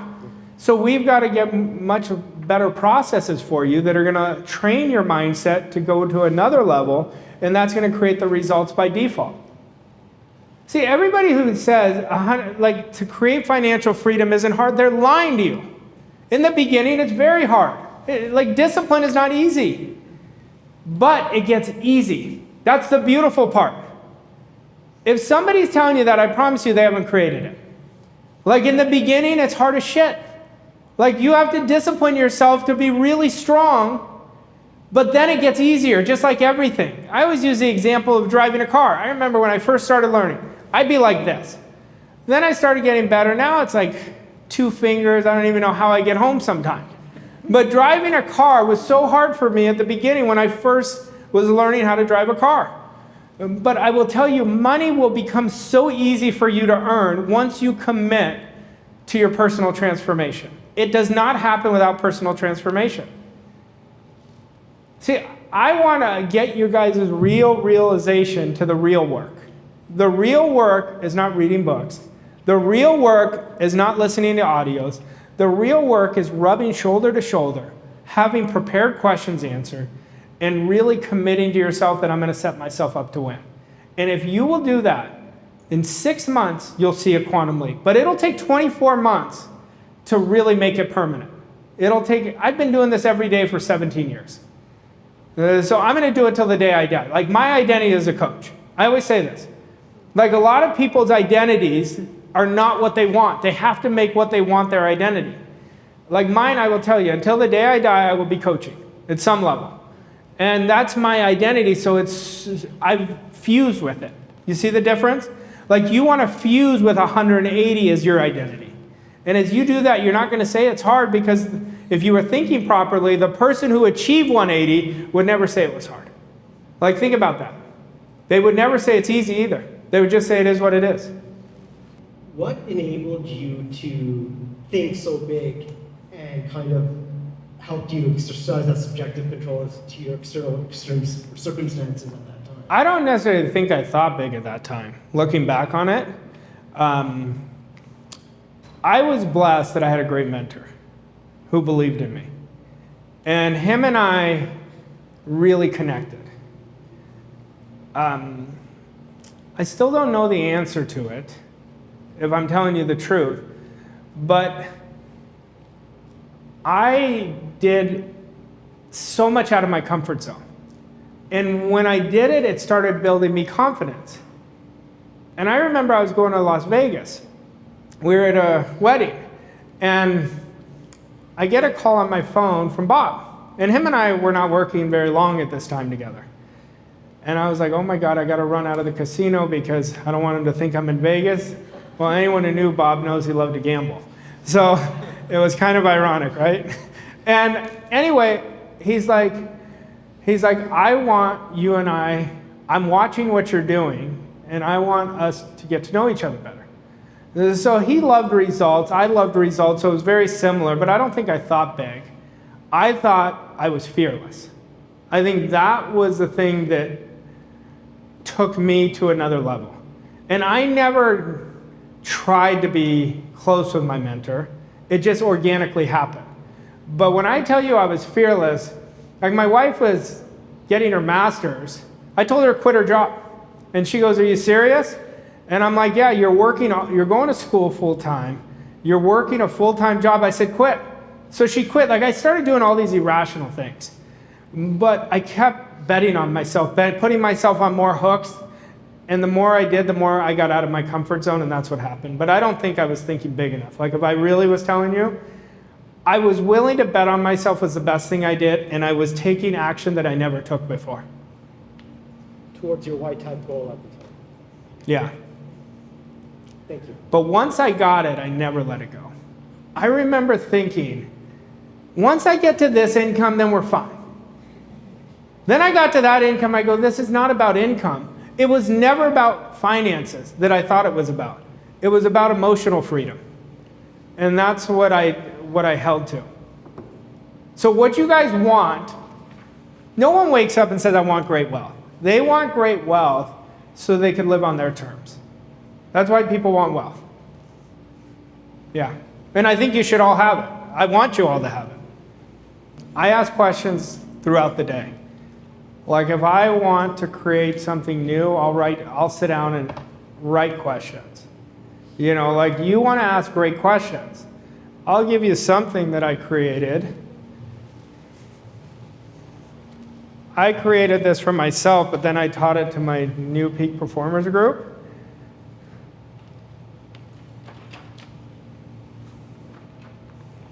Like these are examples of questions that I like to ask. Like, what were the biggest wins? What were your biggest accomplishments over 90 days? What were the greatest lessons you learned during the past 90 days? I'm constantly asking questions. What were the weak points you identified? What do you think you need to improve? Were there any missed opportunities? So I'm constantly asking questions. Questions, when you ask a question, you get the answer right away, but it neutralizes your mind. There's no biasness. So when I'm asking questions, it's always for a bigger idea. I don't have to ask questions for what I've already accomplished. Like that was the question I was telling you guys that I asked Mikey. I said, it really wasn't a question, it was a statement that I said, I think we need to fire ourselves. I'm trying to always fire myself. I want to work less. I want to do less but be more effective. You know, well, I can't be more effective if I'm everywhere. So my question was, how can I do my most important activities and leverage other people? Like the places you want to leverage, your team is the best place you can leverage. Like we have the greatest team because we put so much energy into leadership and culture building. You know, but we're not micromanaging our team, so I want them to make mistakes. If they're not making mistakes, they're not doing anything. Like I want them to make mistakes because they're making mistakes on offense, not defense. Does that make sense? Yeah. So I think for you, I would recommend, what do you want? What's your goal? I want to quit my job and help people get fit and healthy, especially professionals who don't know, like they want that as their goal, but they just don't know what. So you got to pick a date when you're going to quit your job. You can't just say, I want to quit my job. It's got to be, I made a committed decision, I'm quitting my job by then. And then between now and then, we create the right plan for you that'll allow you to quit your job. Like let's say, I could guarantee you what do you earn? 160 a year. Okay, let's say I can guarantee you $25,000 a month for the next 18 months. Would you quit your job today? Yeah, I mean, it's all about that certainty, right? Like, I know There is no certainty. That's a fallacy. I gotta create that in mind. Yes, no, but you got to change your philosophy around it. It is a fallacy that our bank account is security. I know that's very hard to accept. And I'm not telling you to go do what I'm saying, but I'm telling you, you got to make a commitment that I'm quitting my job by this point, and then you want to start feeding your savings so you have money saved up that will give you the space for you to build your business. That's what I would recommend for you. You'll always figure out what you need to do when you want it bad enough. But what I worry when people tell me they want to quit their job, they never quit their job. They never quit their job. 18 months later, they're still at their job. So that's different than lying to ourselves. Lying to ourselves would be, I make a lot of excuses, but I don't own them. I'm doing these actions, but I'm really not. That would be lying to ourselves. I'm working with courage, but I'm not. Training yourself is differently. Training yourself is you're training on a subconscious level how you're going to live in the future. So we could train this whole table easily. Easily. We could train this whole table. If they did exactly what I told them, in 90 days they would all have different self-esteems. Every one of them. If they did certain things. That's training. So you're training with a bigger idea because your subconscious can only accept an idea. So that's the difference. Confidence and cocky are two different things. A confident person believes in themselves at the highest level. A cocky person has artificial confidence. It's not real. So they're very different. So everybody can always improve their confidence. If you want to get better results, you have to improve your confidence. I said it earlier, like I'm very aware that any goal that I set, I don't have the confidence yet. If I had the confidence, I would have already achieved it. So confidence is something that we want to keep building, but most people don't understand how to build confidence. Confidence happens with deliberate practice, confidence happens with letting go, and confidence happens with action. That's how you build confidence. It's like, you know, I was telling my daughter's really into tennis. So we're at the US Open, and I was like, these athletes probably practice this forehand 200,000 times. I said, you've been practicing it less than a year, and you're trying to compare. And I said, the repetition is what builds confidence. But it's the same thing, the repetition in our standards is going to build more confidence in your standards. So you're going the right track with what you're telling me, but never get complacent with where you are. Keep upgrading to where you want to be. Our instinct is 10 times greater than our intellect. And so I have built that connection with my instinct of when to act on an idea. Like for me, it's very easy. Is this idea going to take me closer to my goal or further away? If it's further away, it's absolutely not. If it's yes, I'm going to do it. I always say yes first, then I have the ability to change my mind if it doesn't feel right. Most people say no first, unconsciously, and then say yes. They have it backwards. So I always say yes first, because now I've accepted the idea. Then if it doesn't feel right, I'll change my course. The time is always now. Like Napoleon Hill says that. There is no perfect time. When the opportunity comes is when the time is. See, that's your paradigm coming in. You never make decisions from your paradigm. You never act on ideas from your paradigm, or else you're not going anywhere. You got to just be honest with yourself and evaluate. Do I uncover my wins well? Am I acting on bigger ideas? Am I procrastinating? What is procrastination? It's a fear. Yeah. So that's the opposite of worthiness. Would you agree? Yeah. Okay, so that would say, okay, that fear is not in accordance to the worthiness. So I'm going to shift that. So if you just keep observing yourself neutrally, and don't be a hard critic, because we're our worst critics. Be a very honest critic, and be neutral with it so you don't damage your self-esteem. You're going to get that answer. But we want to start looking at these procrastinations because there's an underlying fear, and then we want to deal with that fear so we could change the story. And that's how you do it. Yeah, I think it's more, I'd like you all to get more into actions instead of using studying as a crutch. I want you to do studying every day for an hour. I don't think you need to do it more than an hour, because then how can you implement what you studied? But I'd like you to get more into learning through the doing. That's what's going to get into it. I mean, I know because I go into all these rooms. I speak to a lot of people now. But what I do know is people do not have the right processes, number one. And they are overcome because once you start studying this material, there's so much information that you can go on overload and you don't understand it. The understanding is going to create the right implementation of what to do. So even studying less is more. So when you create the right processes, you're going to create your life by design. But if your give is greater than your want, you're going to start bringing abundance so quickly to you. Proximity will speed up your results dramatically. You know, so I would put myself in that proximity. And, you know, they were asking me what I did. I put myself in proximity. And I kept putting myself in proximity. It speeds it up significantly. Most people are looking at what I'm doing.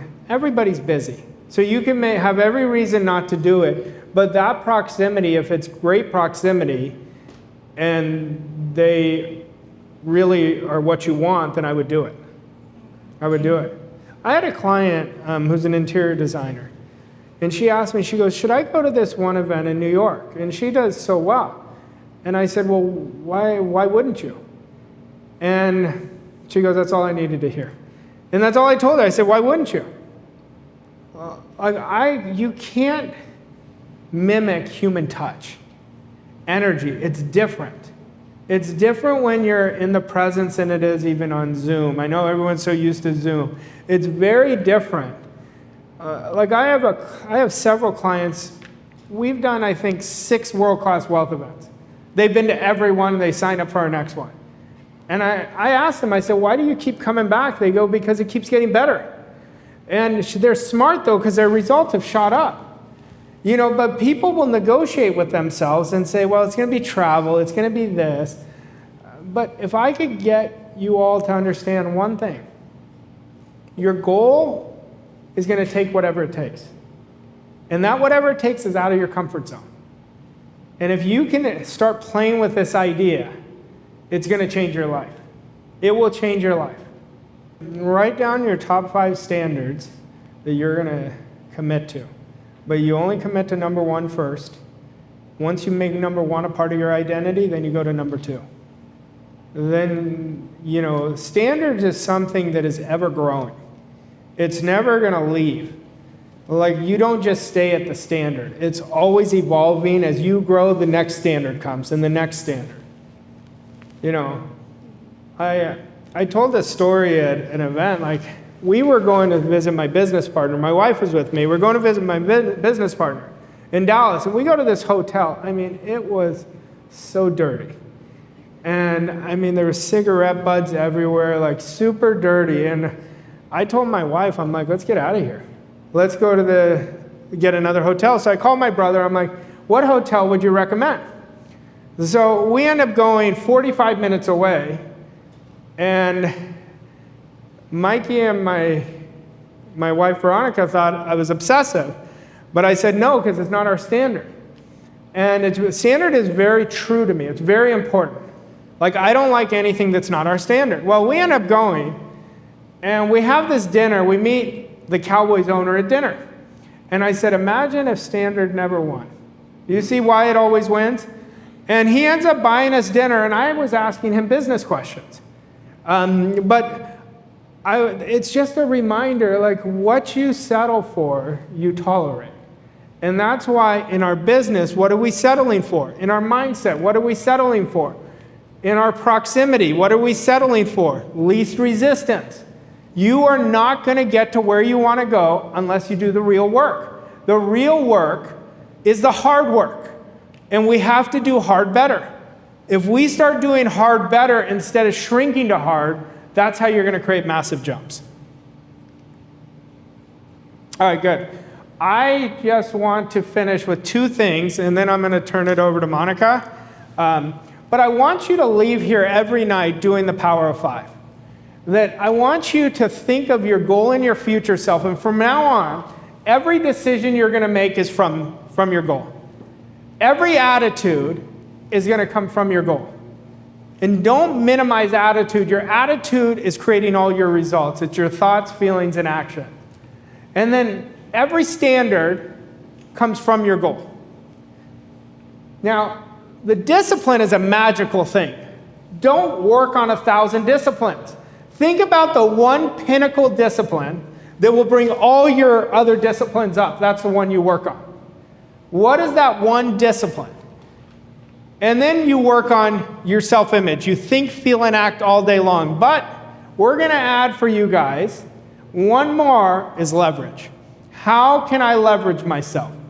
How can I leverage my experience? You could leverage so many things.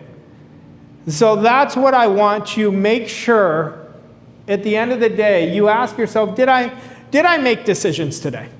Did I have the attitude of the person I want to become? Did I think and feel and act like that person? You go through this list, but you don't beat yourself up. So let's say I had a bad attitude today. I'd go and say, I'm going to make sure I have a great attitude tomorrow. So it's not about beating yourself up, but this process will prevent you from drifting. It will prevent you to stop doing whatever's necessary for your goals. Now, this is a question I always get, is how do you constantly push yourself to your limits? You never do it alone. You have to have the right people in your circle. You have to have the right mentors. Now, I wish I could be here for 2 more days because I would teach you what I teach at a lot of my events, that because I have to work with you deeper to understand what process each of you need. But you could talk to my coaches back there. I have a great team of coaches if you want to work with us.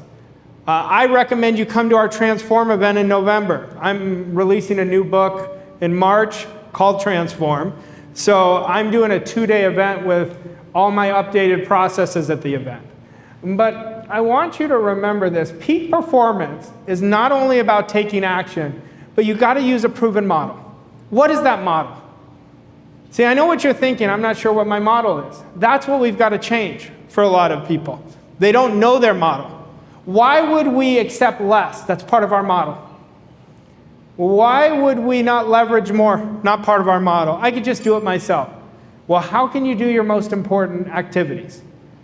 So I want you to take a good look at this, go deep with yourself, and start with what we committed, and really set a deep intention for yourself that you are going to lock in for the next 12 weeks so you have the best Christmas of your life, that you're so proud of what you've done, and then have so much momentum going into the new year. All right. Mon, I'm going to bring it to you, but I want to thank all of you. This is like full circle for me, and I thank all of you for taking your time and really showing yourselves here. I've really enjoyed it, but I'm going to turn it over to Monica. Thank you so much.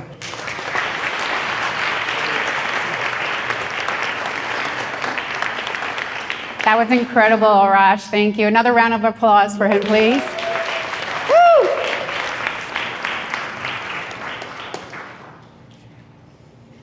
Well, I do want to echo back to what Arash and Kieran was saying at the very beginning, honoring all of you guys for coming here today, being here. Successful people are willing to deliberately put themselves in an environment that perhaps sometimes is inconvenient, that requires you to travel, that requires you to get uncomfortable and go the extra mile in ways that you are willing to grow. So I want to really honor all of you guys for doing that and taking your time to come here today. I was looking at this room and I was telling Melissa at the back, this is wildly similar to the same room, very similar to my very first event where I went with my mentor. And I remember and I was sitting right where Melissa and Allison, right at the back left-hand corner, and I remember going there, and I did not want to go. My husband, I just had my third baby, I was not feeling great, it was a traumatic birth, and he was encouraging me to go. Somehow he sold me on this idea, and I don't know how still to this day, but I'm so grateful that I went. I remember being at the back of the room, and I don't remember what my mentor told me, but I remembered feeling freedom. I remember my hunger, my passion, my desire somehow being flipped on that day, and it never has gone to sleep. It just keeps getting better. So I remember leaving that event, and I said, I am not just going to gather this information again and again. I am going to transform. And I made that decision, and I was deliberate every single day. I failed. I got my best friend here from many, many years, and she has seen me transform. She's seen me fail. She has seen me grow, but I constantly get back up. So I want to acknowledge all of you. If you're feeling like you're a little stuck or you haven't got the results that you have really wanted to achieve yet, keep at it. If you're just focused on the results, perhaps that's all you're going to get is just the results. What we want you to do is fall in love with the process, fall in love with the transformation, because that's where the journey is. So you being here today reminds me of that day, sitting in the back, and that day was my shifting day. I didn't know back then, but looking back now, I remember that. Today you guys built strength for tomorrow. Today, you guys built empowerment for tomorrow. This is the shifting day. Now, we want you to multiply your results. What you do moving forward is going to matter. And also what you don't do is going to matter. What we want you to do is transform forward every single day. And we want you to build that interior core, not just based on results, but based on a standard that you are expecting to win every single day. So I want to really acknowledge all of you guys And we really want you to not just use this as information transformation. So we have our team of coaches back at the back. You guys can all stand back. Stand up, please. There's Jeff, Kieran, and Wendell. Stick around. Don't rush out. We're going to be here meeting with you guys. We are going to formulate specific direction and processes for you guys to help you speed up your process on your goals. We are going to give you that direction step by step, what action steps to take. That's what Arash said. He wants you more focused on action. That's where you create the results. Okay? So I'm looking forward to meeting with you guys. I think Arash is sticking around for a bit. We also did a raffle with everyone in the room, and there's 11 winners here. So I'm going to name off the winners' names, and then I want you to go to the back of the room and meet Veronica to give you your prize, okay? So there's Jamie, Megan, Paul, Chris, Monica, Danielle, Arsene, Roberto, Liz, Nora, and Trevor. So if you hear your name, make sure you go to the back and grab your prize, okay? Thank you very much, everybody. I hope you enjoyed today's event.